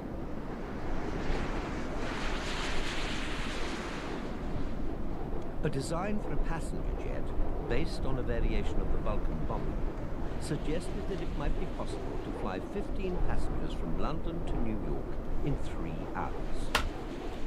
But to be economically viable for an airline to run such a service, the aircraft would have to be able to carry a much higher payload. Therefore, a better aerodynamic shape would have to be devised. Such a shape did appear with a dramatic impact on the world of aviation in the form of the British Fairy Delta II. On the 10th of March, 1956, Fairey's chief test pilot, Peter Twist, achieved speeds of 1,132 miles per hour. This aircraft, powered by a Rolls-Royce Avon engine, had a delta wing, no tail section, and a nose section which could be lowered during takeoff and landing. But unlike all of the previous tested designs, this Delta had a thin wing. It was this aircraft which finally convinced the Supersonic Transport Aircraft Committee that such a design could possibly be used to carry passengers. But building a supersonic fighter was one thing. Building a 170-ton airline which could fly safely at such speeds hour. By the late 1950s, speed records were constantly being broken. The military now had aircraft which could fly in excess of the sound barrier and far beyond. The USA aerospace industry had both the resources and the ongoing technology to bring this era of speed to life. Not only were they developing aircraft which could fly over Mach 1 and close to Mach 2, but they also were developing aircraft which could fly at speeds in excess of Mach 3. The airframe was designed for the same shape as the shock wave it would generate at Mach 3. In this way, the aircraft could take advantage of the compression lift, which hampered the early designs. This hypersonic aircraft marked the point where it now seemed a foregone conclusion that the same technology could be evolved into airline travel, and that supersonic travel would be commonplace within a short period of time. To build an airliner capable of flying through the sound barrier takes an enormous amount of research and development. Every increase in speed costs a massive effort, and for the designers of Concorde, this was to be one of the boldest advances in the history of airline travel, taking some 25 years, occupying some men half of their working lives. The technical breakthrough was well beyond the resources of any one nation. Britain and France joined forces on the project. In 1962, a formal agreement was signed between both nations to bring Concorde into being. This one project committed both nations to Europe's largest technological enterprise. The concept of Concorde took advantage of complex aerodynamics based upon the elegant simplicity of the paper dart, which gives lift and stability at all speeds, ideal for a supersonic airliner. Once, the speed of sound was thought to have been an impassable barrier. Powerful swept-wing fighters had eventually broken through, but getting the 170-ton Concorde to fly faster than the speed of sound was going to be a much taller order. But still, the principle of the paper dart applied. The secret was the thin delta wing successfully used in the Fairy Delta research plane that had broken the world speed record in 1956. Concorde was to travel half as fast again and carry over 100 people. The thin delta produces rolls of air which curl over the wings, giving it a unique stability in all flight conditions. This design of Concorde had to be proved time and time again in practice with small research planes, courting every disaster and aerodynamic problem known to man. Britain started the slow handling research program with the Hadley Page 115. This design allowed for experimentation with different wing shapes, enabling the designers to compare performances on takeoffs and landings. Another problem that had to be thoroughly tested was the effect of kinetic heating. Produced by flying large aircraft at supersonic speeds, the Bristol 188 was designed especially to carry out this role.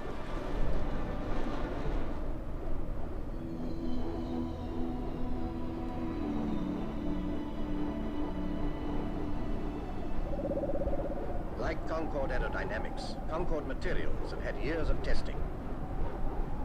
In French and British laboratories, thousands of samples have been tried out.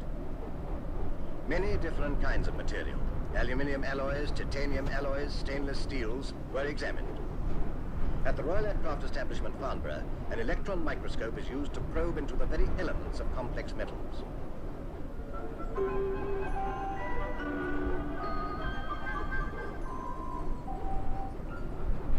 Only after innumerable checks and tests was the final choice made for Concorde's main structural material, a metal used in aviation for the last 40 years, aluminium. This aluminium alloy, known as RR58 in Britain, AU2GN in France. Special laboratories like this one at Farnborough have devoted thousands of hours to establishing the creep resistance of RR58. Creep is the slow deformation of metal that can be caused by prolonged loading combined with prolonged heat. From these tests, this alloy has emerged triumphantly.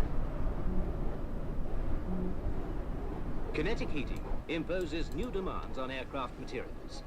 Everything for Concorde is with heat added. So electrical furnaces are wrapped around test specimens to simulate the structural heating conditions experienced in supersonic flight.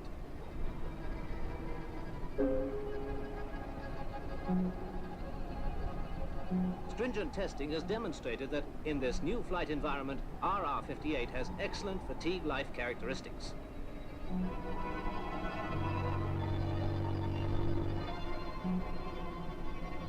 Like all Concorde activities, materials testing in Britain and France is dovetailed into a single coordinated program.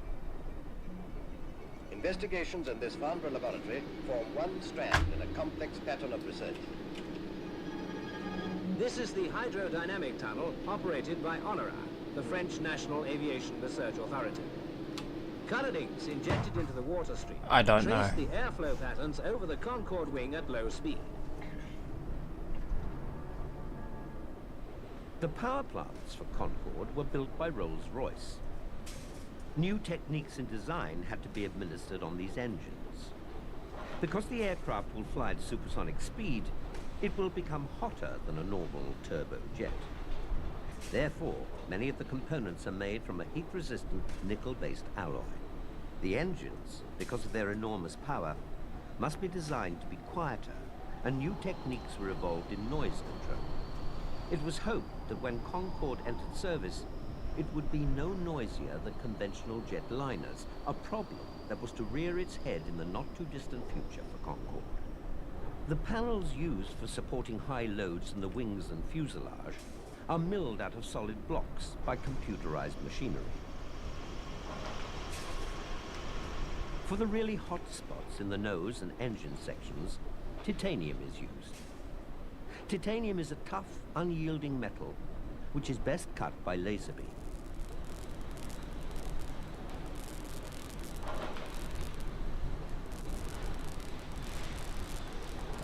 To achieve new degrees of high precision, new welding techniques were used.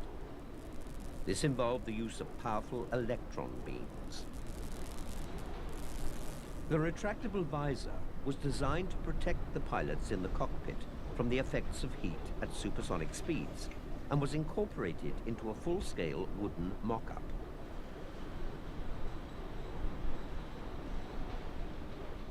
There is a mock-up for every part of the aircraft. This is the engine variable air intake. And this is the power plant mock-up, with a dummy engine being winched into position.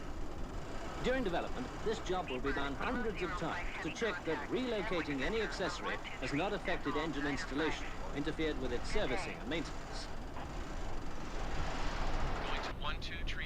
The Delta fleet was constructed in part at Bristol, with its strong aviation tradition. This was the centre for the British Concorde construction.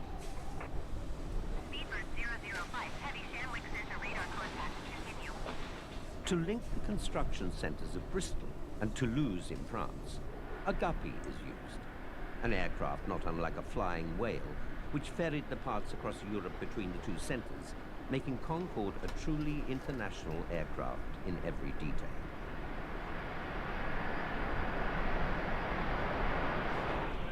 The British Aircraft Corporation were responsible for making the nose, tail, and part of the fuselage. Aerospatiale of France completed the fuselage section and constructed the wings. In the building of an airliner, hundreds of ongoing modifications are necessary, following tests on their performance. There were over 500 British and French companies involved in building Concorde. The Anglo-French cooperation was no longer just a treaty and a promise, but a highly efficient organization linked by air and computer lines. British technicians worked around the clock in France, whilst French technicians were doing the same in England. The language was different, but the plans were identical. A part manufactured in France fits the British Concorde perfectly, as too did the parts made in Britain fit the aircraft engineered in France. In a little over 7 years since the Anglo-French agreement to build Concorde, the designers and engineers took the idea from the drawing board to the first prototypes. 2 prototype Concordes were built, 001, the French version, and 002, the British version. The idea that an aircraft could carry over 100 passengers across the Atlantic in 3 hours at speeds faster than a rifle bullet had seemed inconceivable only a short time before. Now, that dream was to become a reality.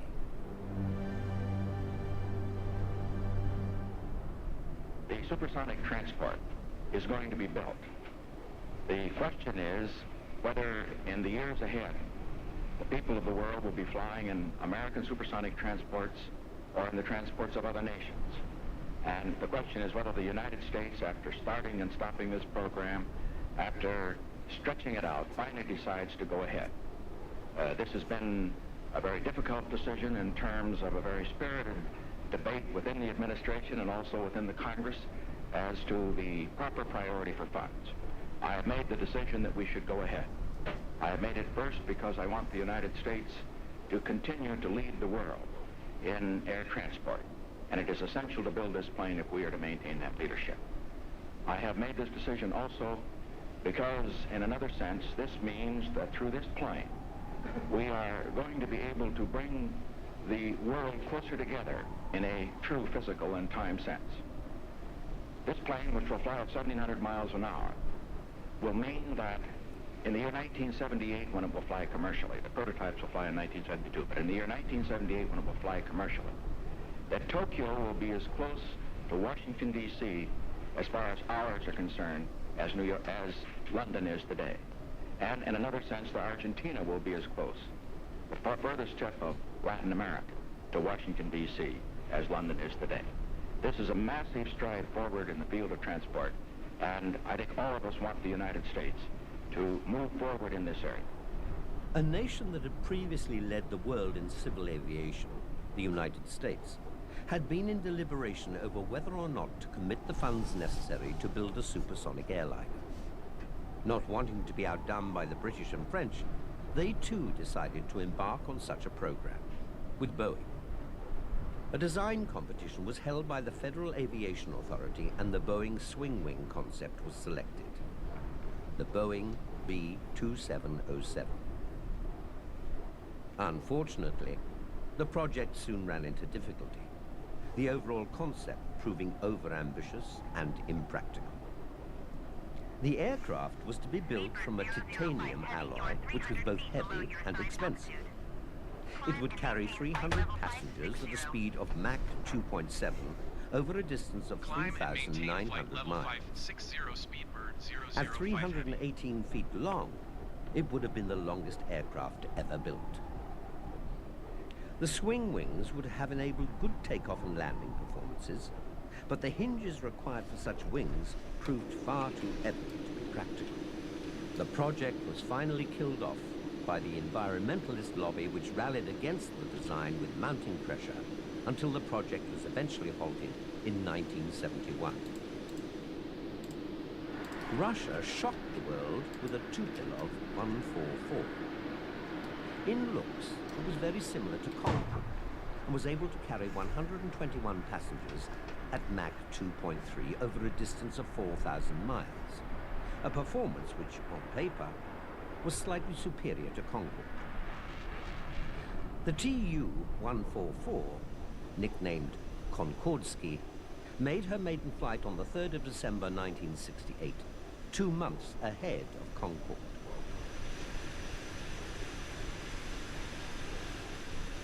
Russia had taken the lead to produce the first supersonic civilian transport, but the basic design was to prove fatally flawed.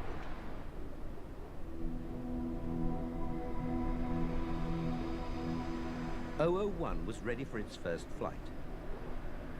On the 2nd of March, 1969, the aircraft was rolled out of its hangar at Toulouse to make its debut.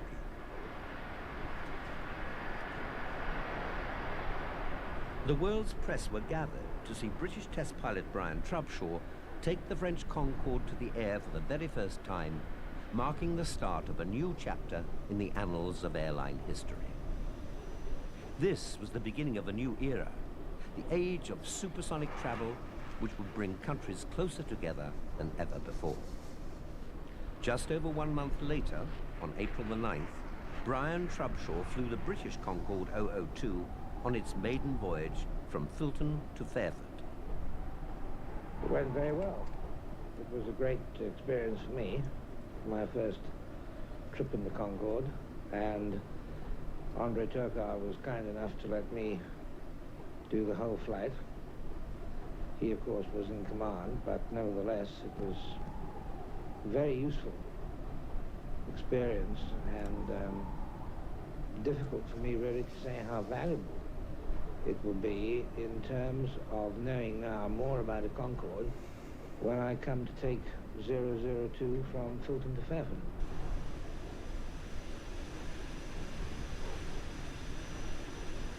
Two months later, both aircraft appeared together at the Paris Air Show.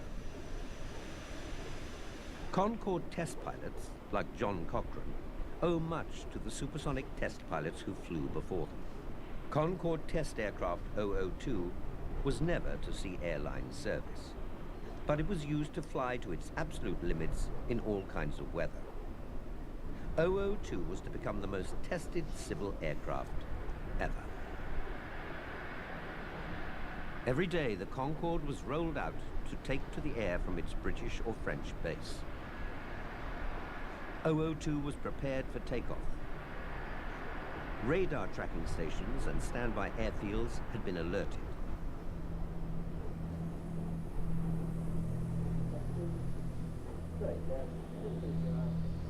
The prototype was loaded with 12 tons of electronic gear and 80 tons of fuel.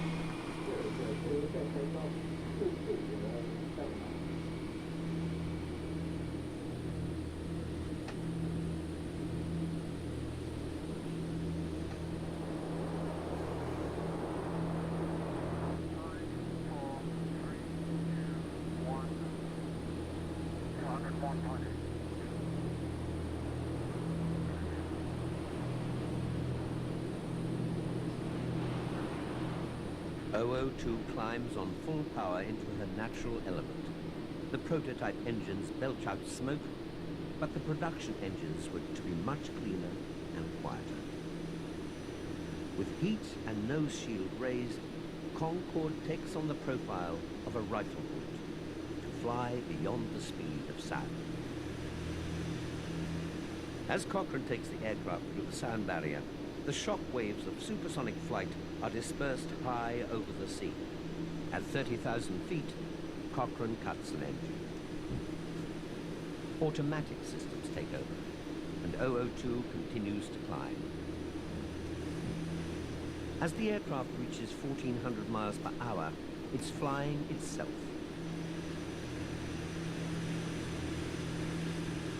The controls and systems have been highly developed and are assisted by computers with automatic reflexes. Because of this, an experienced airline pilot can be trained, if necessary, to fly Concorde in just a few hours. Airline captains were allowed to fly the early prototype and found it a safe and simple aircraft to fly.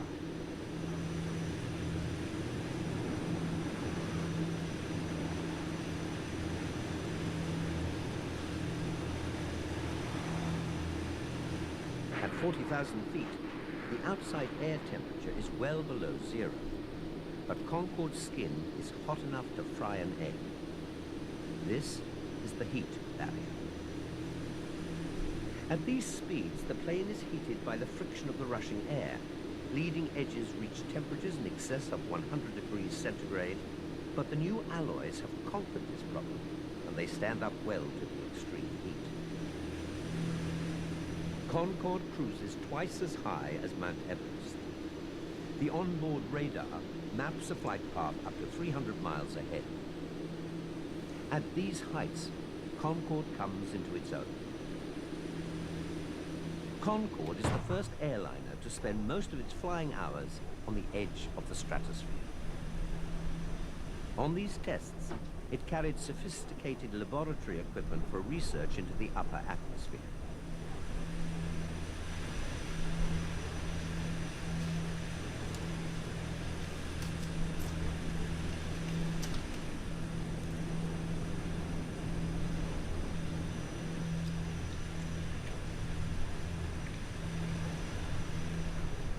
Precise measurements are recorded to establish that Concorde would not harm this rarefied environment.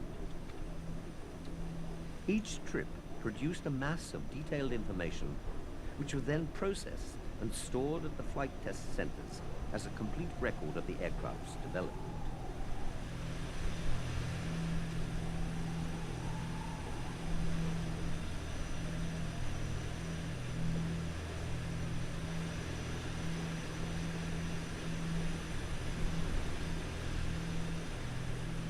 At these altitudes, tests have shown that engine pollutants are infinitesimal and that Concorde's condensation flow is almost pure water.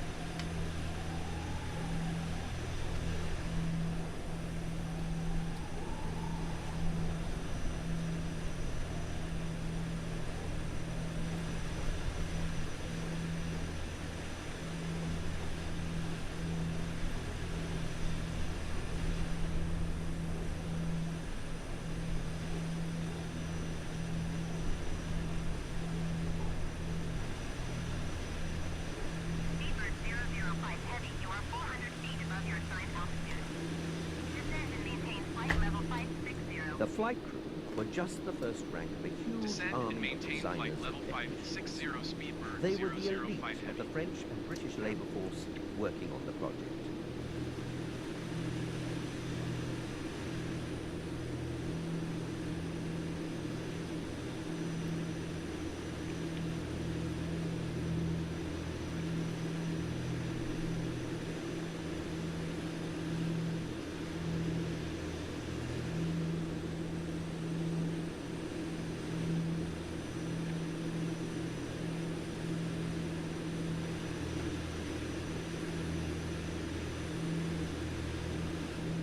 With another test flight over, a few more hours had been removed from the planned 4,000 hours flying test time.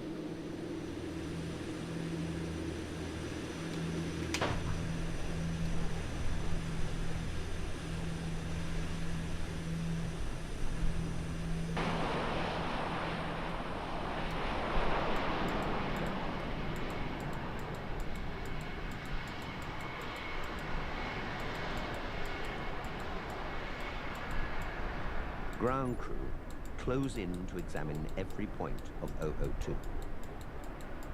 The aircraft would be prepared in just a few hours for another test flight. The flight recorders would have been reloaded. The recorded tapes from the previous flight were analyzed. The computers, however, could not tell the whole story. Cochrane and his crew will have to describe in full detail how well the aircraft handled under the varied conditions. The crew's seat-of-the-pants judgment was just as important as the computerized information was to the test society.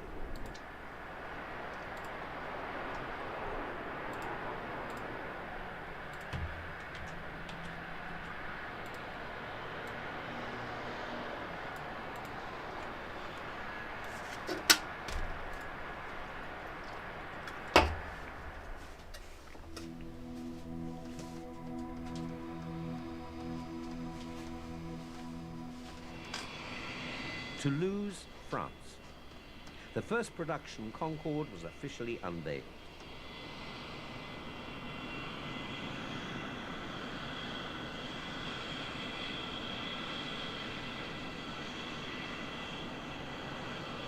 It had been built across frontiers of language and tradition, giving Europe an industry of continental scale.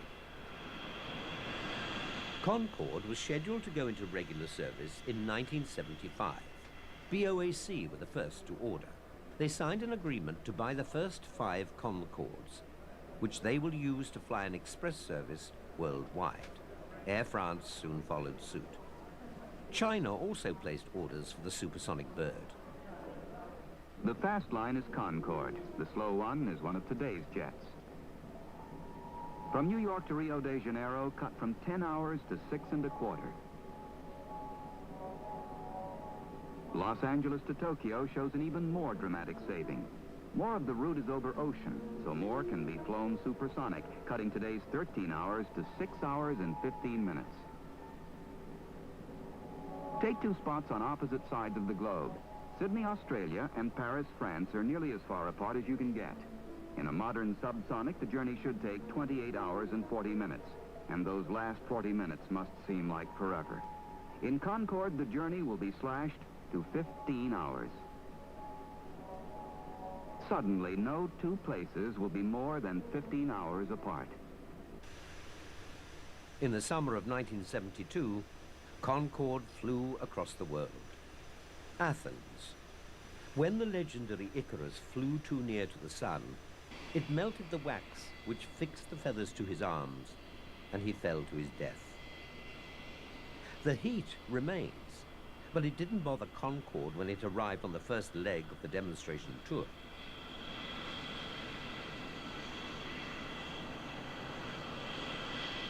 Beirut, an important crossroads for the world's airlines.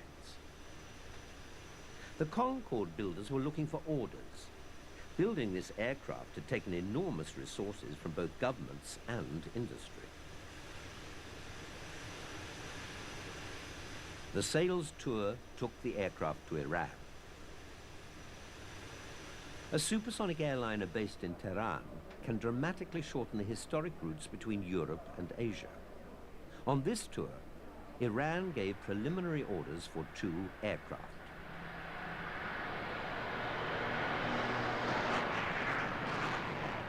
India was the next stage of the tour. Thousands of miles away from its base, Concorde proved to be a reliable aircraft in all climates.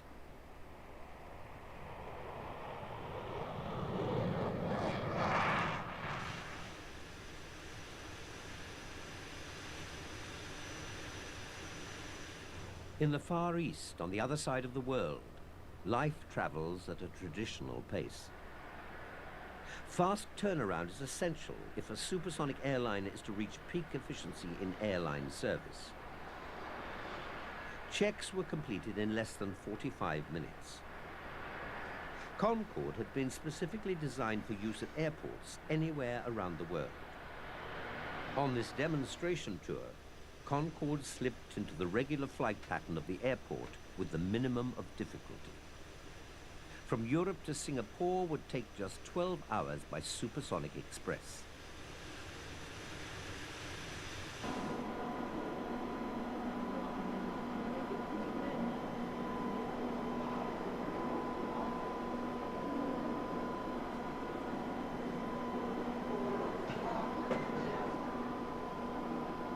This could mean that this great Asian port could become the center for Far Eastern supersonic flight.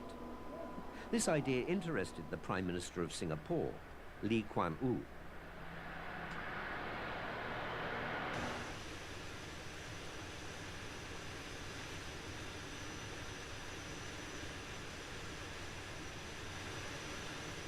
The tour then went on to Tokyo. In the industrial capital of the Far East, the Japanese businessmen were very interested in Concorde. Japan's industrial links with Europe and the USA were growing fast. Supersonic travel could help those links grow even faster.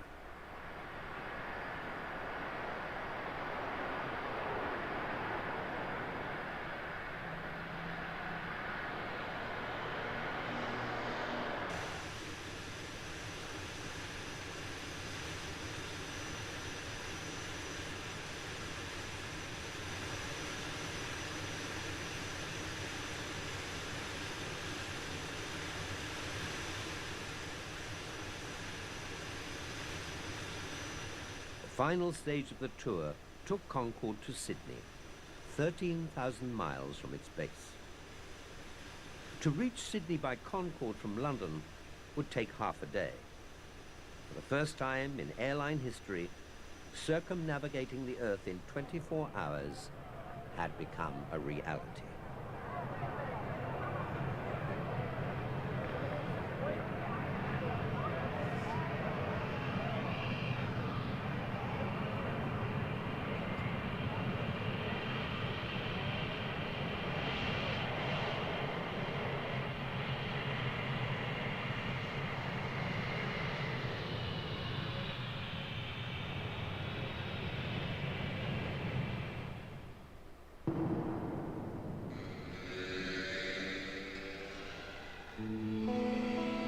At the Paris Air Show, Concorde appeared to make its usual demonstration, accompanied by the second prototype of the Tu-144.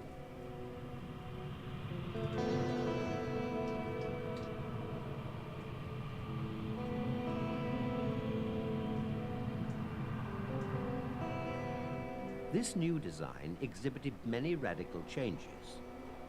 It now had forward retractable canard wings to help it at subsonic speeds, and the engines were now spaced further apart.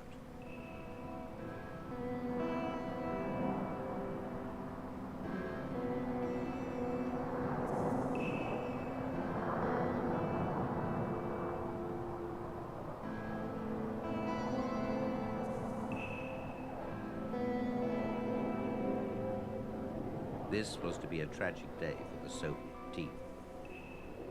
Whilst going through its display routine, the aircraft climbed and then dived. During the dive, it appeared to suffer problems. Although it has never been ascertained as to exactly what happened. The pilot, M.K. Kuzlov, had appeared to try and pull out of the dive to avoid a Mirage jet fighter, then another dive and pull up again. On the last maneuver, the aircraft lost a wing and broke apart, plummeting to Earth. 14 people were killed in the disaster, including all 6 on board the aircraft.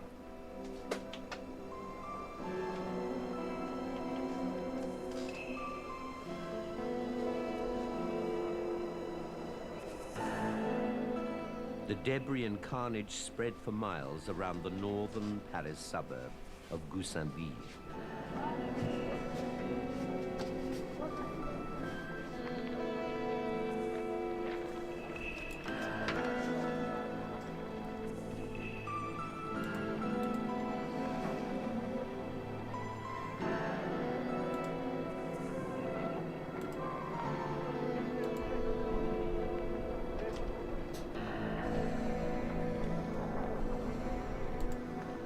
Although it was not directly connected with the Soviet crash, Concorde suffered severe setbacks during 1973.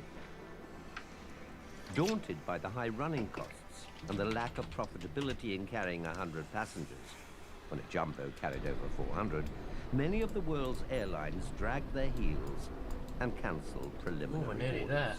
We are nearly there. Pan Am, Qantas, Japan Airlines and TWA all backed out of buying. It now seemed likely that no more Concordes would be sold beyond the ones to Air France and BOAC. I have an issue here. I don't have fuel.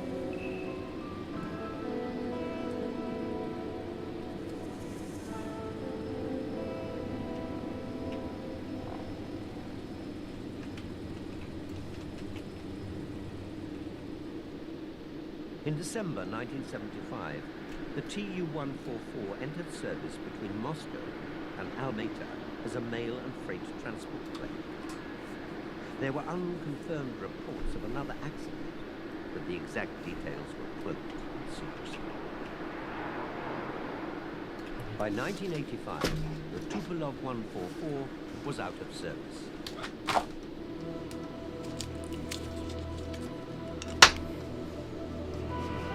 At the end of its long service as a test aircraft for the production Concordes, the prototype 001 is flown for the last time. With Brian Trubshaw at the controls, the aircraft lands at Duxford Airfield in Cambridgeshire. 001 is being retired. It will never carry a fare-paying passenger. 002 had already been retired, first to a museum in France, and then to the Science Museum at Yeovilton Royal Naval Air Station. For Brian Trubshaw, this was a sad day, along with many others. This aeroplane could have been used, or should have been used, for sort of general research purposes, but other people thought otherwise. And in those circumstances, we all feel, John Cochran and myself and people who have flown the aeroplane a lot, that it couldn't possibly have come to a better place than Duxford.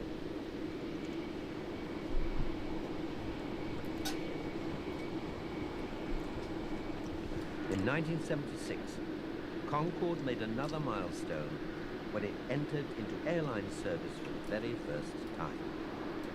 Concorde 206 was making its maiden flight from Heathrow to Bahrain as the start of a regular service between the two cities. The world's press were on board to report the historic event, along with many British dignitaries and veteran airmen.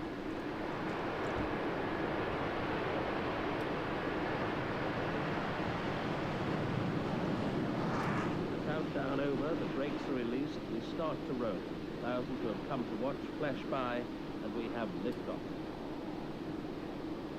Passengers, led by the Trade Secretary, Mr. Shaw on the right, Mr. Henry Marking of British Airways, and the Duke of Kent, have a chance at last to weigh it all up. Concorde is a bit short on headroom at the sides, and the aisles are narrow, but the seats are wider than the conventional aircraft's tourist class, and there's more legroom. The first hour and 20 minutes, Concorde was subsonic, but after crossing the Alps and sweeping towards the Adriatic, the final checks before the big acceleration. A slight sensation as the reheat is turned on, then through Mach 1 and onto Mach 2, the muzzle velocity of a rifle bullet. There it is. Ladies and gentlemen, this is the captain. As you notice, we're coming up to twice the speed of sound. Well, we've had the most excellent supersonic lunch, and we couldn't be more comfortable. And it's the most tremendously exciting experience. It's been a wonderful experience. Somehow we've done this in 2 hours. Supersonic, I never been through that before. Somehow you sort of feel the aeroplane needs it. It knows where it's going, and I feel we need to know where we're going. It's been a lovely experience. It's wonderful. Absolutely super. Something I'd always dreamed about and never thought I'd do it at the age of 75, and I'm jolly proud of the British theory and the French have done it. I can't say more. I can see nothing wrong with it. Super, fast, elegant, streamlined, perfect service. Well, nothing more. Concorde touched down at Bahrain after its very first scheduled flight in airline service. Although the aircraft had been welcomed in the Middle East, in the United States, it had been a different story. There had been a great deal of controversy and debate as to whether or not it should be allowed to land there.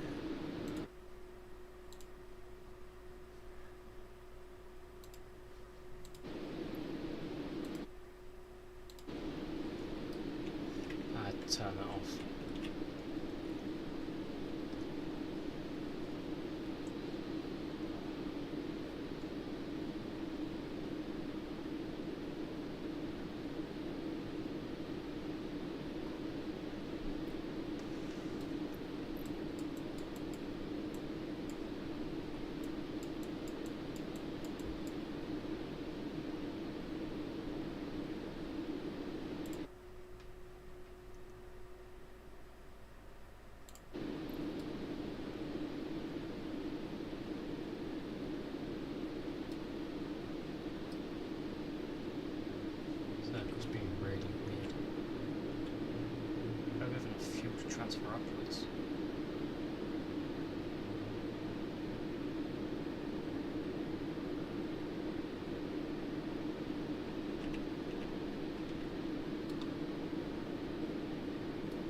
Hello, hello.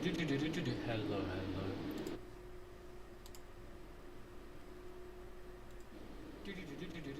hello.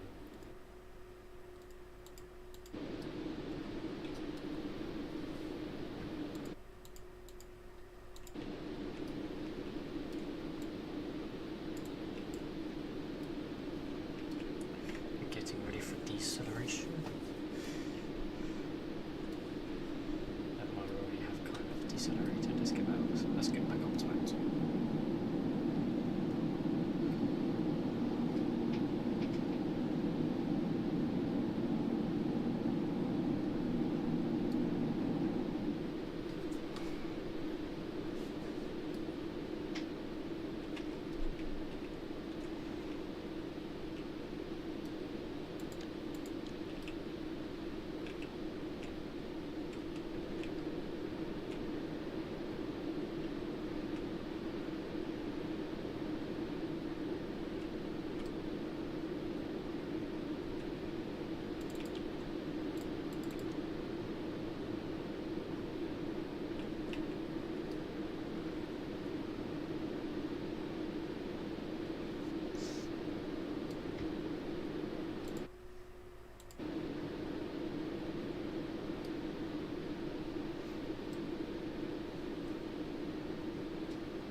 It's actually working.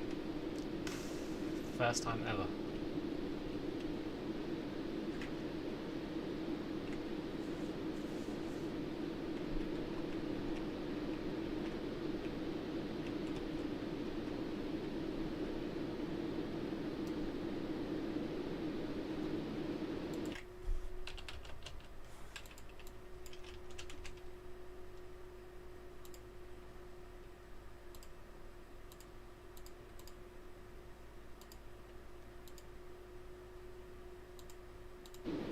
Still the same version.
Start decelerating soon, literally in a minute.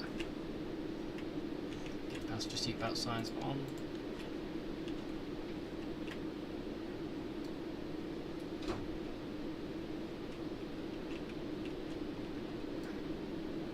Back hold off. 3. No. Not yet.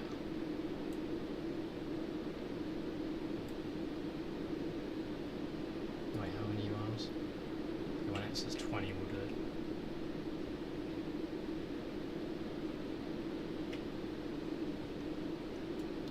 Six seconds. 60. It's like a minute.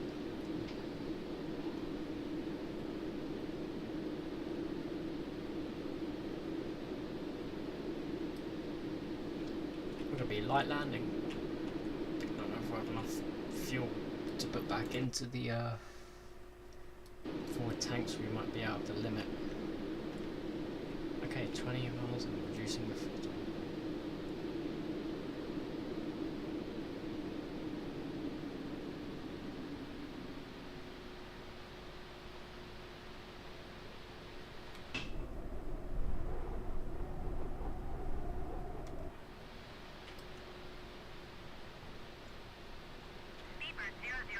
Heavy contact Manchester Center on 118.775.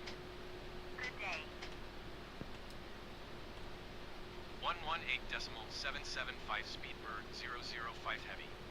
Goodbye.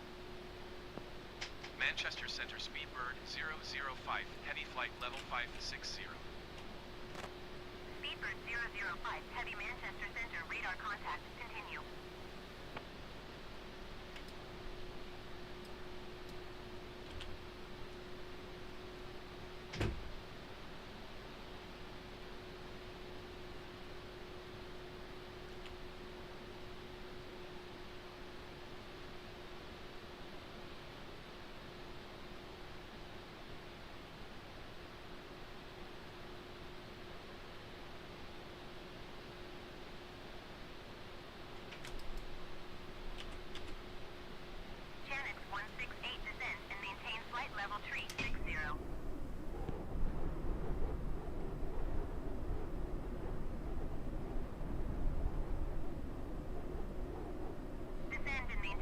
level tree 60 10x 168.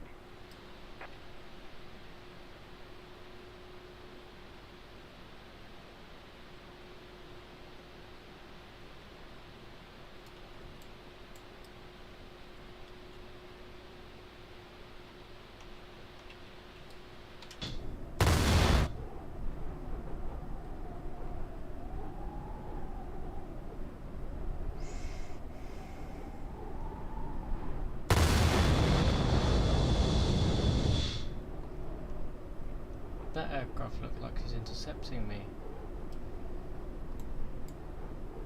Looks like he's turning. I don't... that has to be him. But on the map it looks like he's turning to intercept.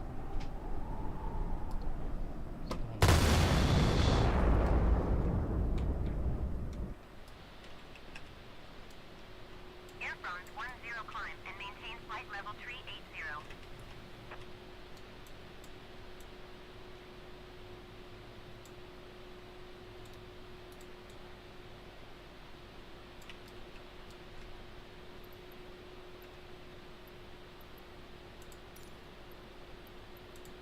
Manchester Center, Speedbird 005 Heavy.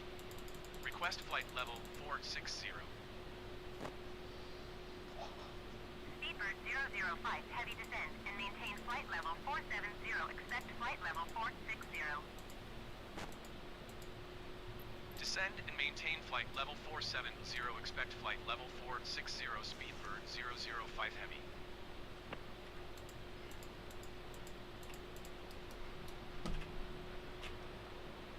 Yeah, we're past the limits.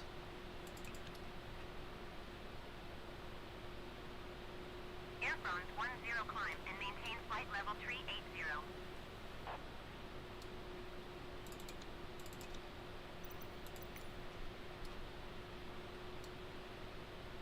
Climb and maintain flight level tree 80. Air France 10. Chanix 168 descend and maintain flight level tree 60.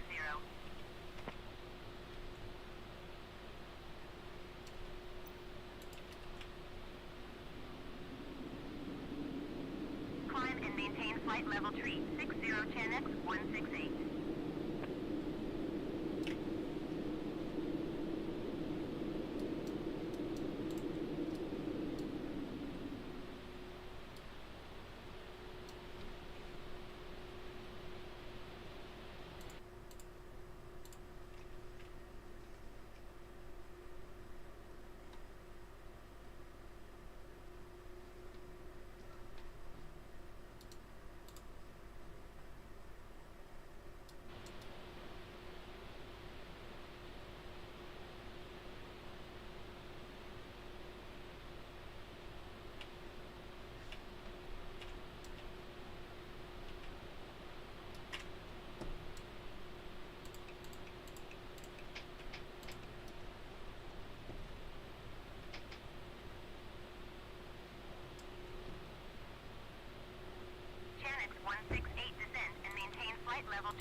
flight level 460. Descend and maintain flight level 460, Speedbird 005 Heavy.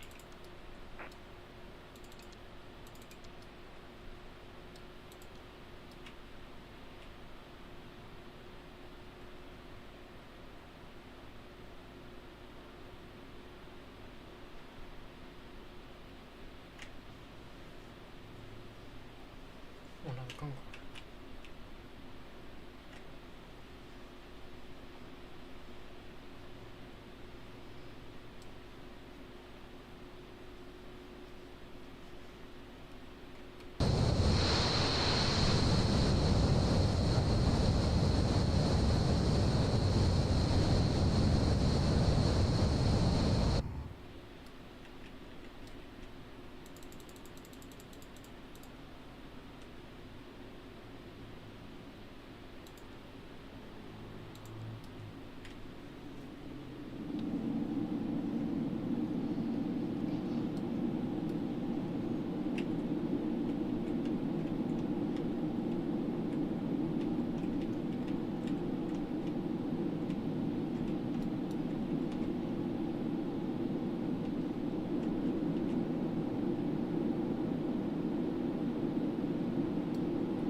Manchester Center, Speedbird 005 Heavy.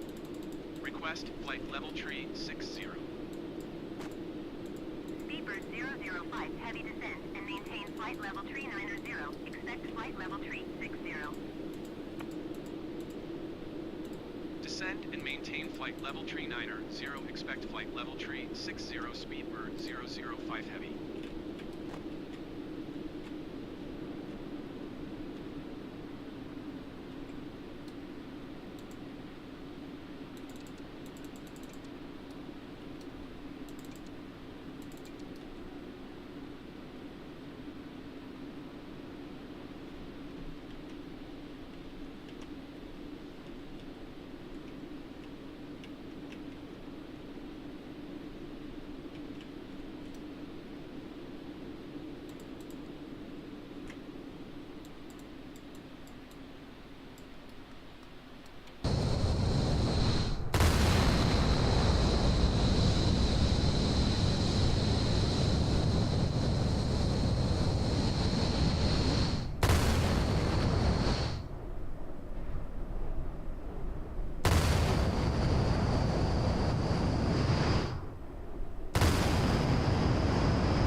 Hello there, we're descending. Ryanair 513 descend and maintain 13,000 feet.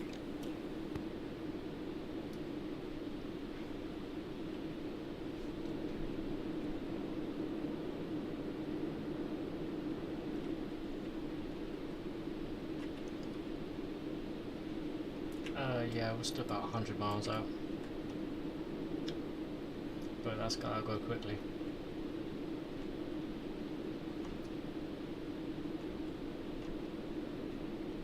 Getting traffic now. 20 on the ground.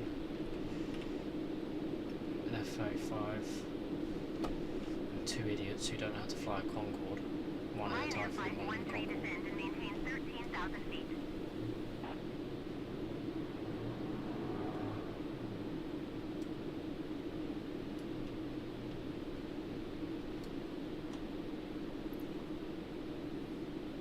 That's alright. 09. Wait, Heath.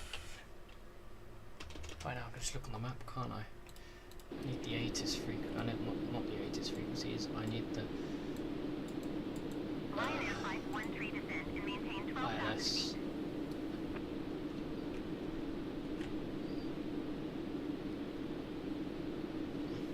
Shamrock 515 descend and maintain flight level 360.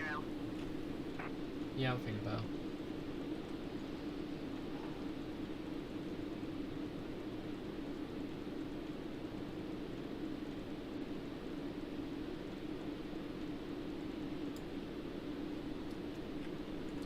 I'm going to punch in the ILS. Shamrock 515 descend and Nav, maintain flight what level are we doing? 360.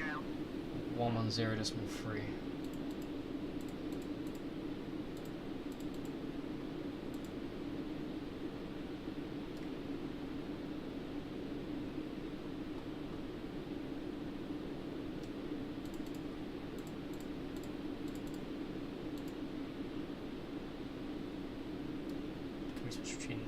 It's nav 1.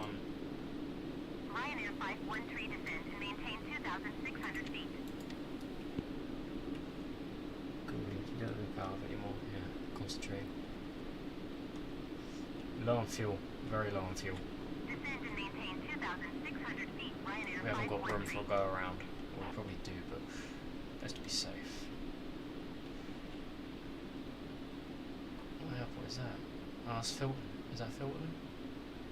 Speedbird 005 heavy descend and maintain flight level 360. Descend and maintain flight level tree 60 Speedbird 005 heavy.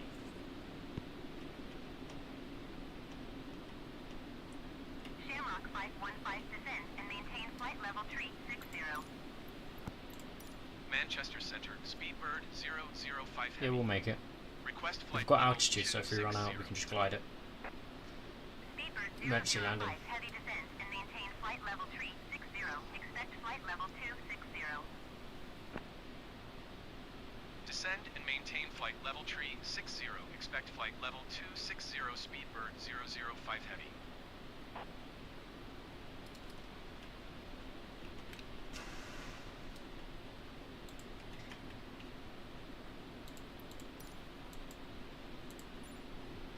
Ryanair 513 descend and maintain 3,000 feet. Keep speed not above 250 knots.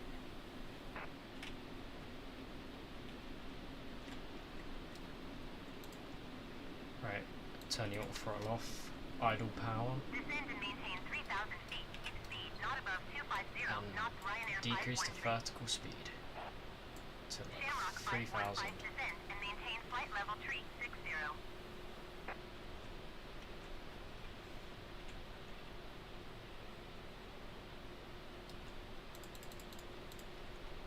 Climb and maintain flight level 360 Shamrock 515.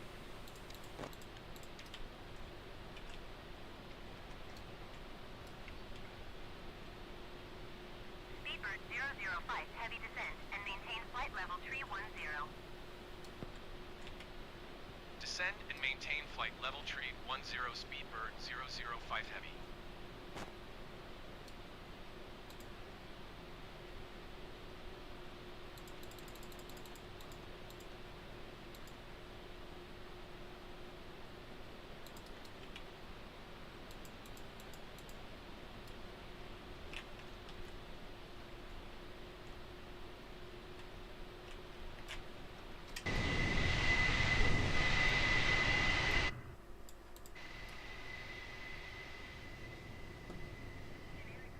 There's a Ryanair.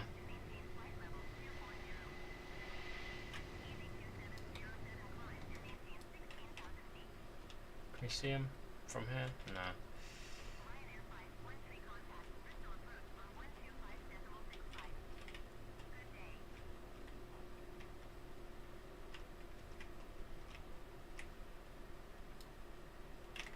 You are unfortunately not my co-pilot for this flight, Matt. But stay for a while and you watch the landing. And somehow we've done this trip really fast despite us being under speed. We've only done it in 2 hours and 43 minutes so far. When we touch down, that's the full length of the flight. We've got to add an extra 3 minutes.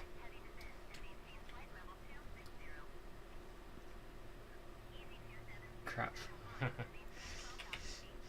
Yeah, if we get there within 3 hours and 6 minutes, which is possible, then we would have beaten a record.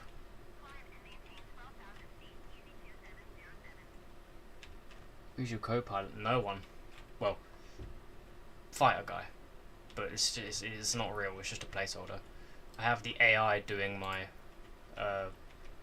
AI doing my ATC, but I can do it myself if I wanted to.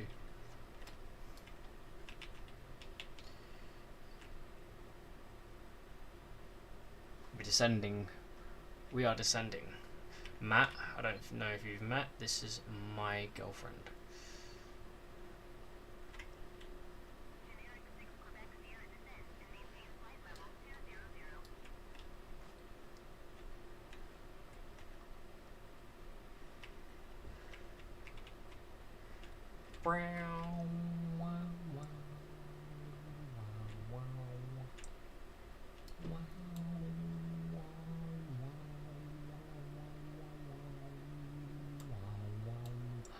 Yeah, I didn't select the right approach.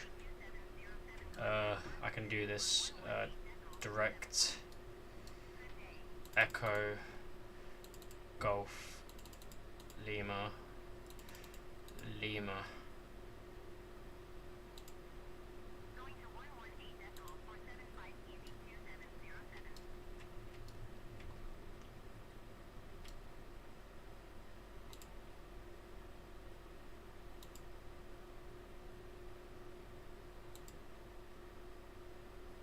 Okay, what the hell?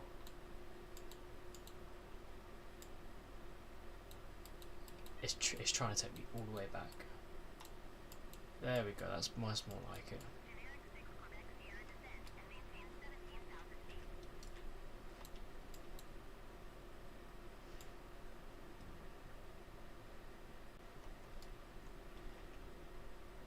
Yes, good things, good things.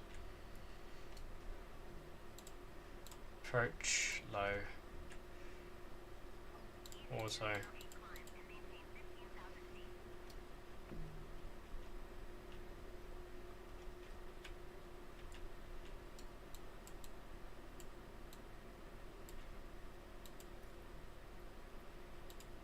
Manchester Center, Speedbird 005 heavy.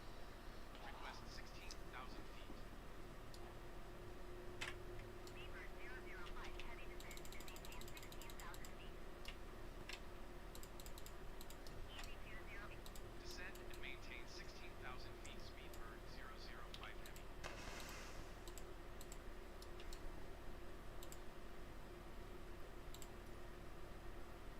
Manchester Center, United 921, is at flight level 240, climbing flight level 320.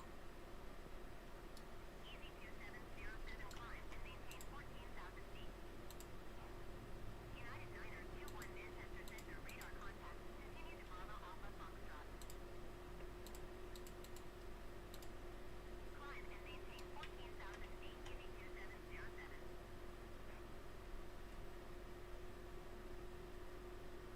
Easy 208, climb and maintain 15,000 feet.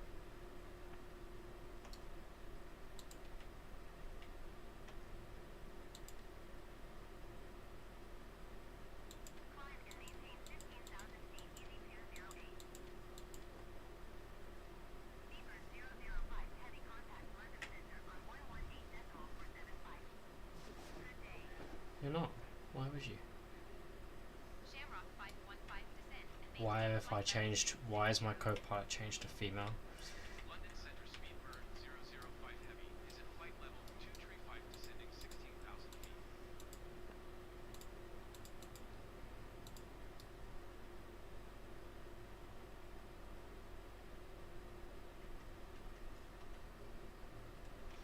Oh ATC has just lost its voice.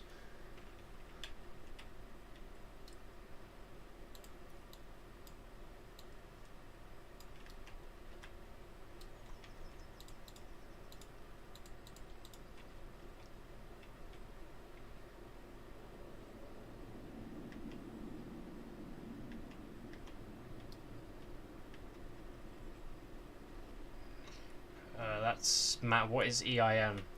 What is EIN? EIN is that's the KLM. That's KLM, isn't it? EIN, or is that Ryanair? It's something. It's some airline. Matt, if you're still here.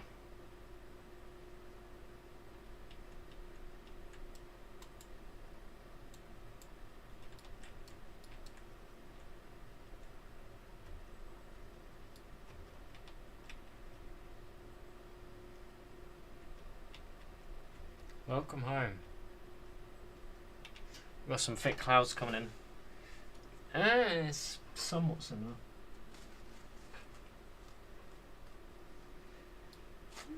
I mean, we're still actually we're getting really close. Yeah, we need 230, and we need to descend.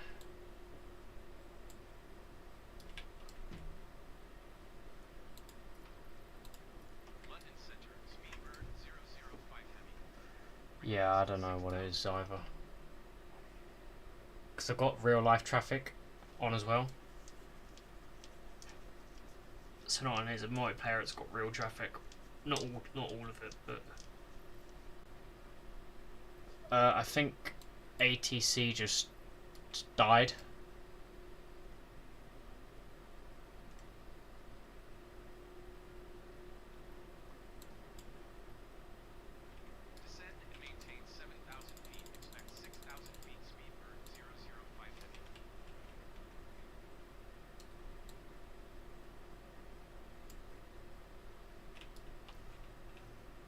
It's Aer Lingus, that's what that was.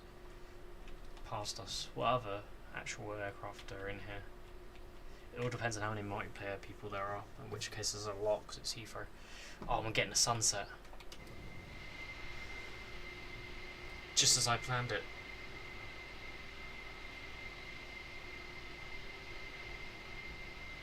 Actually, I want the 2.7.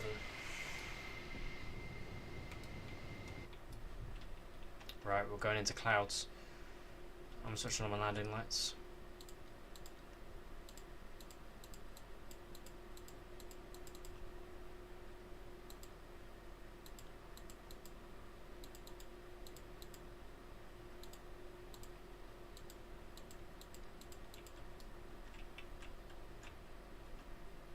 Getting the visor down.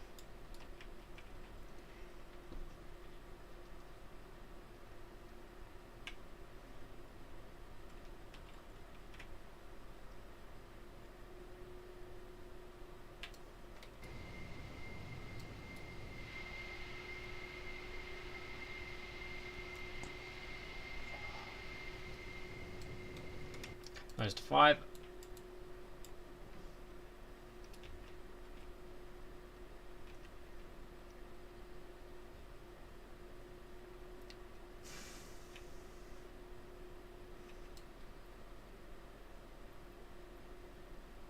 They're gonna hand me off or what?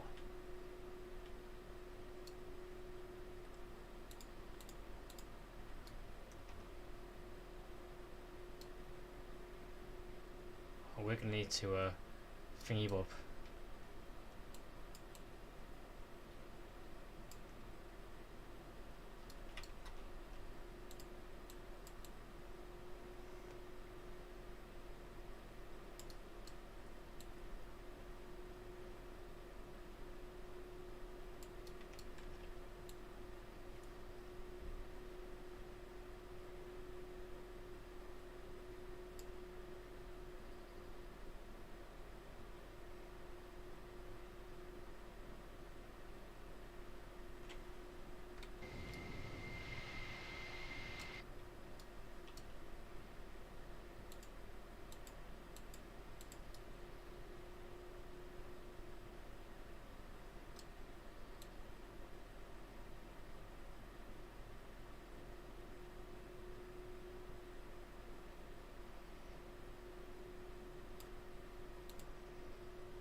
clouds we go.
What one can I have?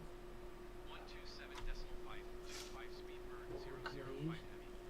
I don't know. Charge them. Just charge either one. Don't matter, is it? They're both the same. Yeah. One's the one you got, and one's the one that Aaron found. They both work, yeah? Yeah. Sweet. You have to link it to your phone now. Yep. What app is it? Samsung app, isn't it? Samsung Fit. I haven't used it in a long time.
Right. 7,000 feet. Are they going to give us approach? Assign us an approach?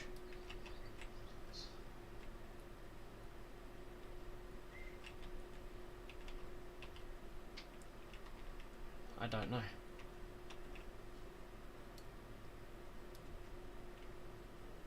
They know we're coming into land.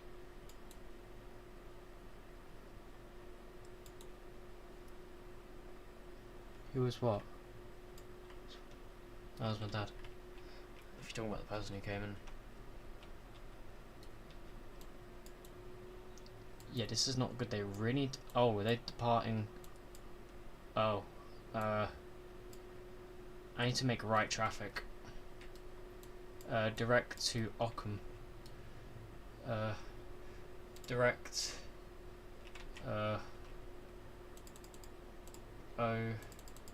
O-C-K. .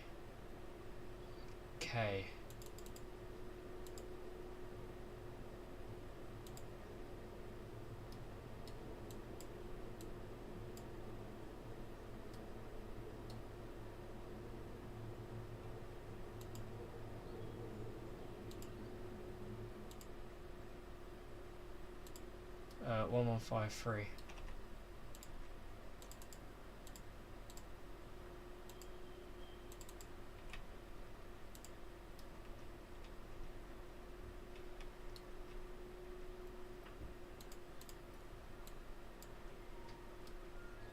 Okay, it's going now.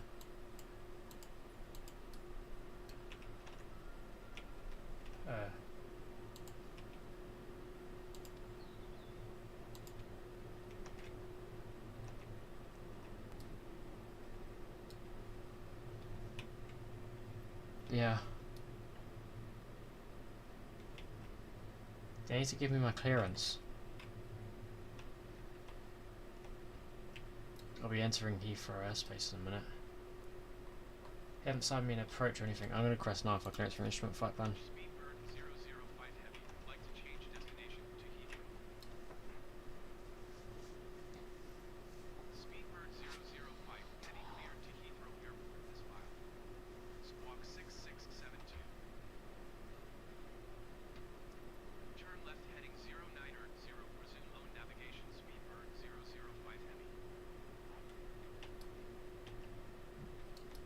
Why are they trying to get us to land here?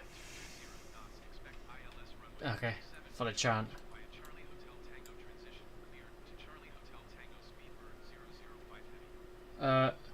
CHT 27. Did you say right or left?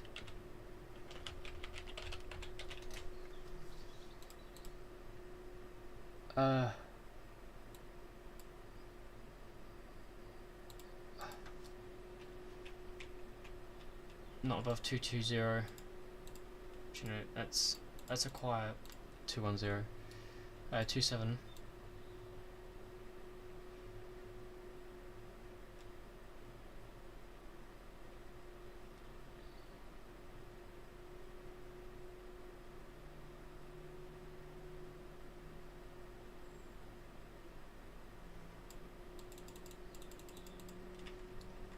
Got a nice. Flyover, engine rating low, auto. CG's good, in the green.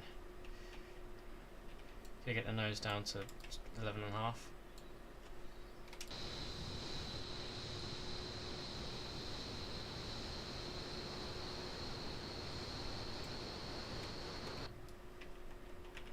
There's the airfield. Did he give me altitude? No. Droop snoop, yep. He didn't give me altitude. I'm holding at 7,000. I'm not supposed to be this high up, but it should be fine. Alright, Matt, I'm flying over your house somewhere. Let me find it. I need to find the rivers first.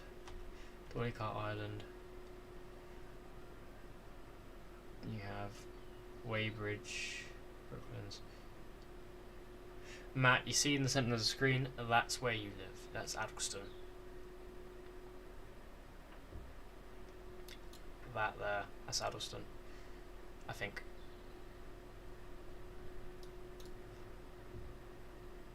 Or it's this. Probably this.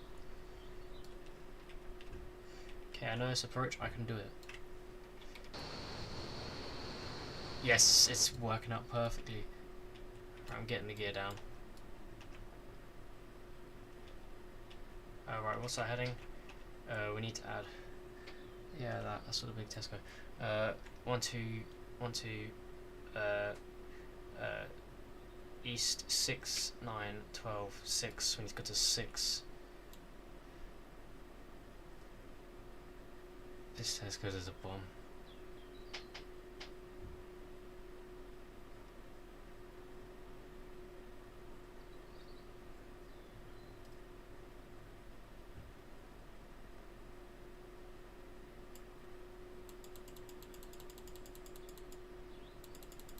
Why is it turning me?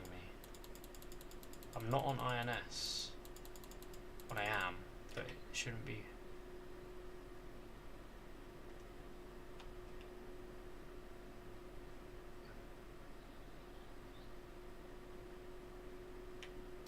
Okay, 27.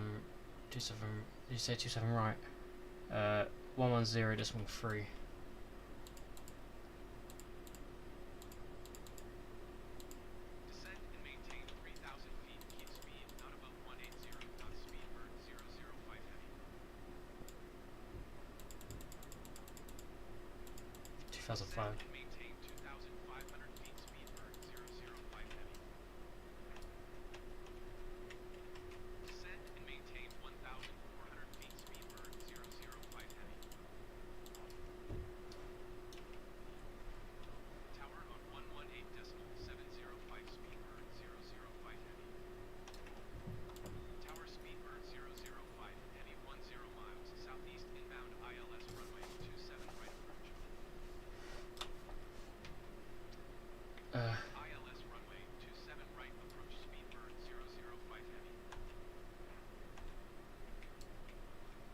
Okay,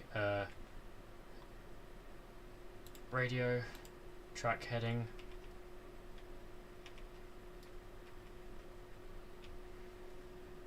What's going on? No, it's just very, this is the most challenging part of the flight. Landing, especially with all the traffic around.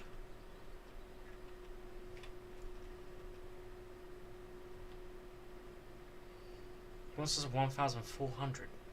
That's crazy. Altitude restrictions are probably in place. We'll do our left turn now.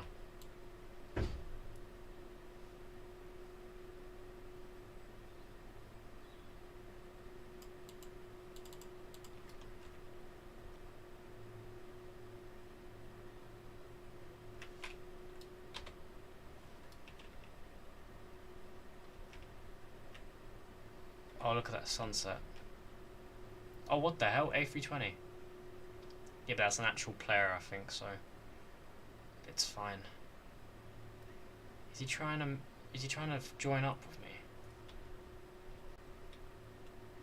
Looks it. Jesus Christ, it's busy.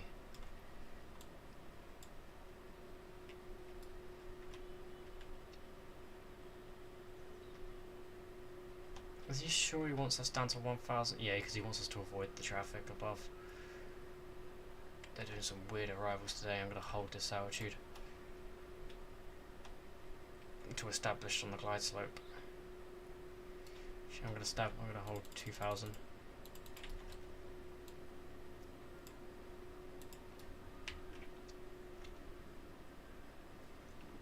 What figure you got? Yes. When do I start a turn? When do I start a turn?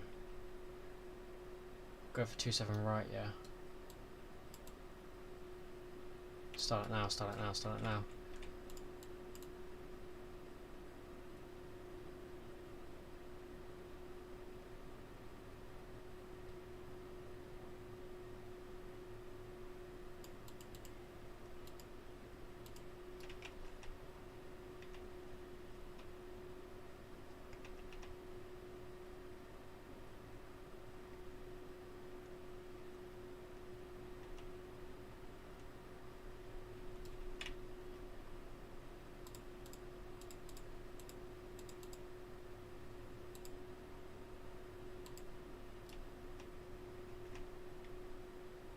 Okay, I'm taking manual control.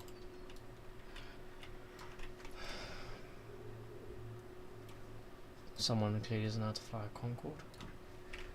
Butter it. Well, we won't really be able to tell for sure from inside the cockpit.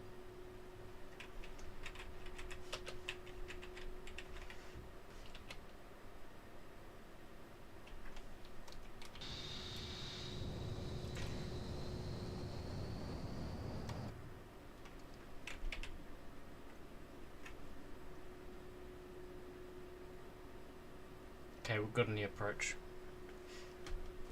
0-0. Look at the sunset. This is how I wanted it. Okay, I want minimum landing speed. 160.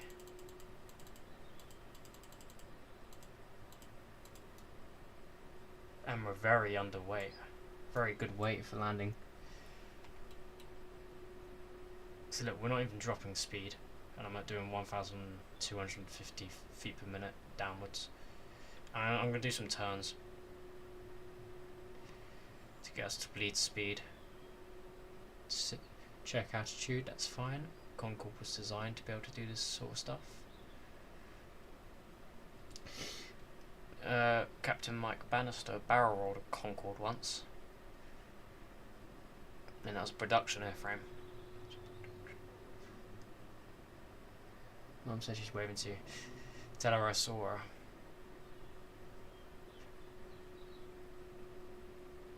I'm going for 150.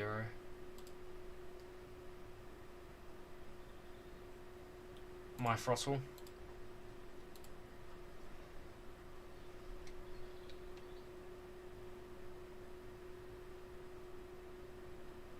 $500.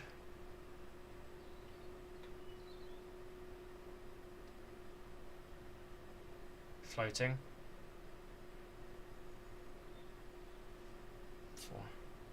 400.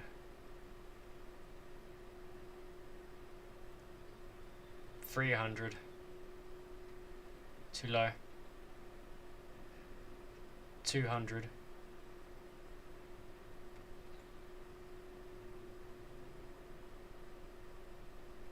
100. 50. Floating. Missed the touchdown zone. We're just gonna, yeah, that was a hard landing. Into the reversers.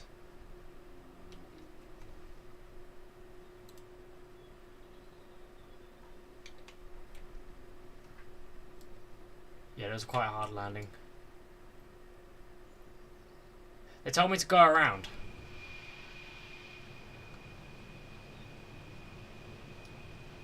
They told me to go around, but obviously because ATC's broken.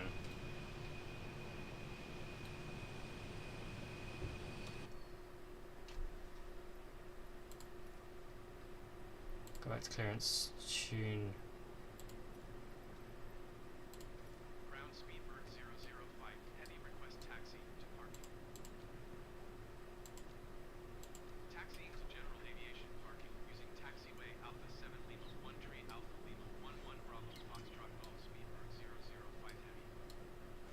Oh, we're still in reverse.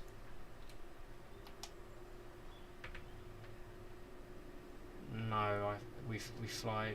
This is British Airways. It's not me. I don't want the Airways. I just want to be a pilot.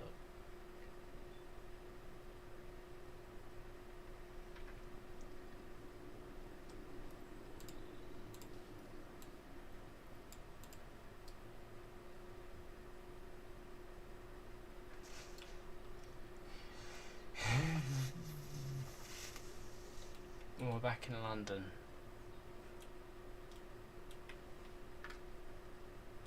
Back where we started.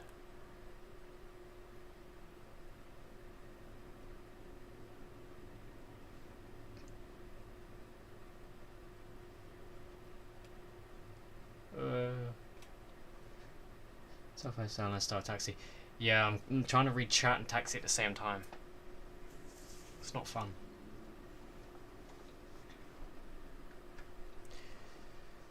We're over speed taxiing, we're doing 35 knots.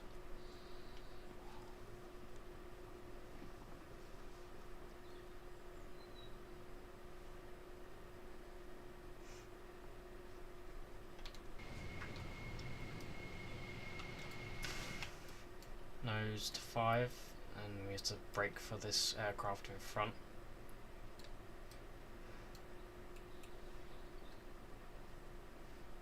Someone's spamming the like button. Well, not the like button, the chat like button.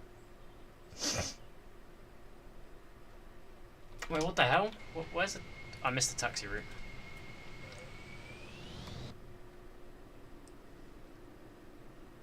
Connor, my guy. You guys won't know this other person. He's my mate from secondary, who left. He's a G.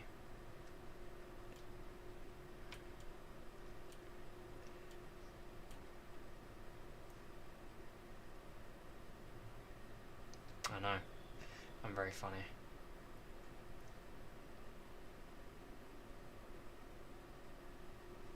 Well, we just landed. You won't see more. And not until our next stream. We're literally parking up and about to shut down. Well, power off.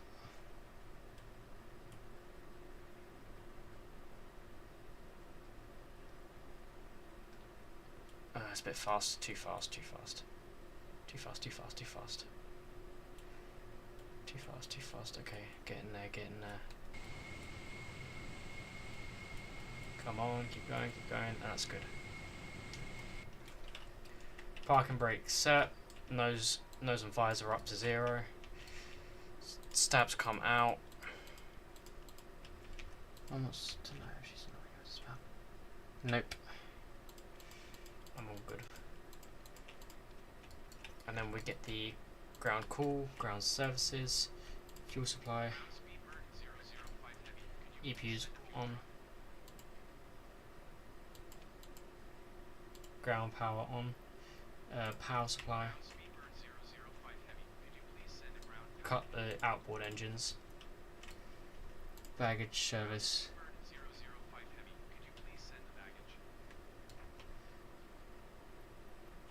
actually no, we don't need baggage, just don't care. Okay, now we've got power connected, we can turn the other engines off. ADS is off, inhibit them, anti-icing off.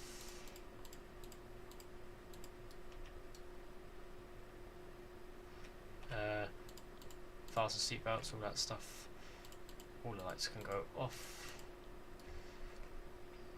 That's correct. Now this side shut down. That's fine. Off, off, off, off. Shut, shut, shut, shut. Auto, normal. Shut, shut, shut, shut. Then we have air bleed control off. I don't know what that means. Forward extract stays on for now. Actually, yeah, we can turn the forward extract off now. Turn the generators off.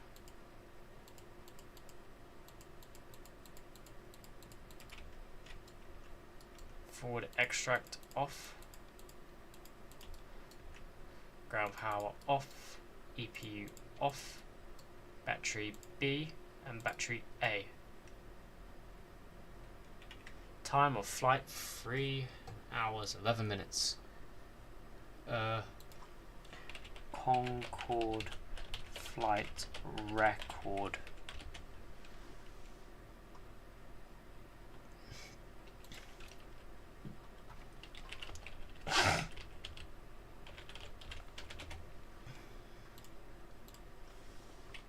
Okay, so we were 10, hold on, 10, so 10, we were 20 minutes later than the fastest flight, but this is still faster than most of the flights, all normal Concorde flights. So anyway, that's it. Hope you guys enjoyed, whoever stuck around, that didn't speak in chat, and I'll talk to you guys when I next stream.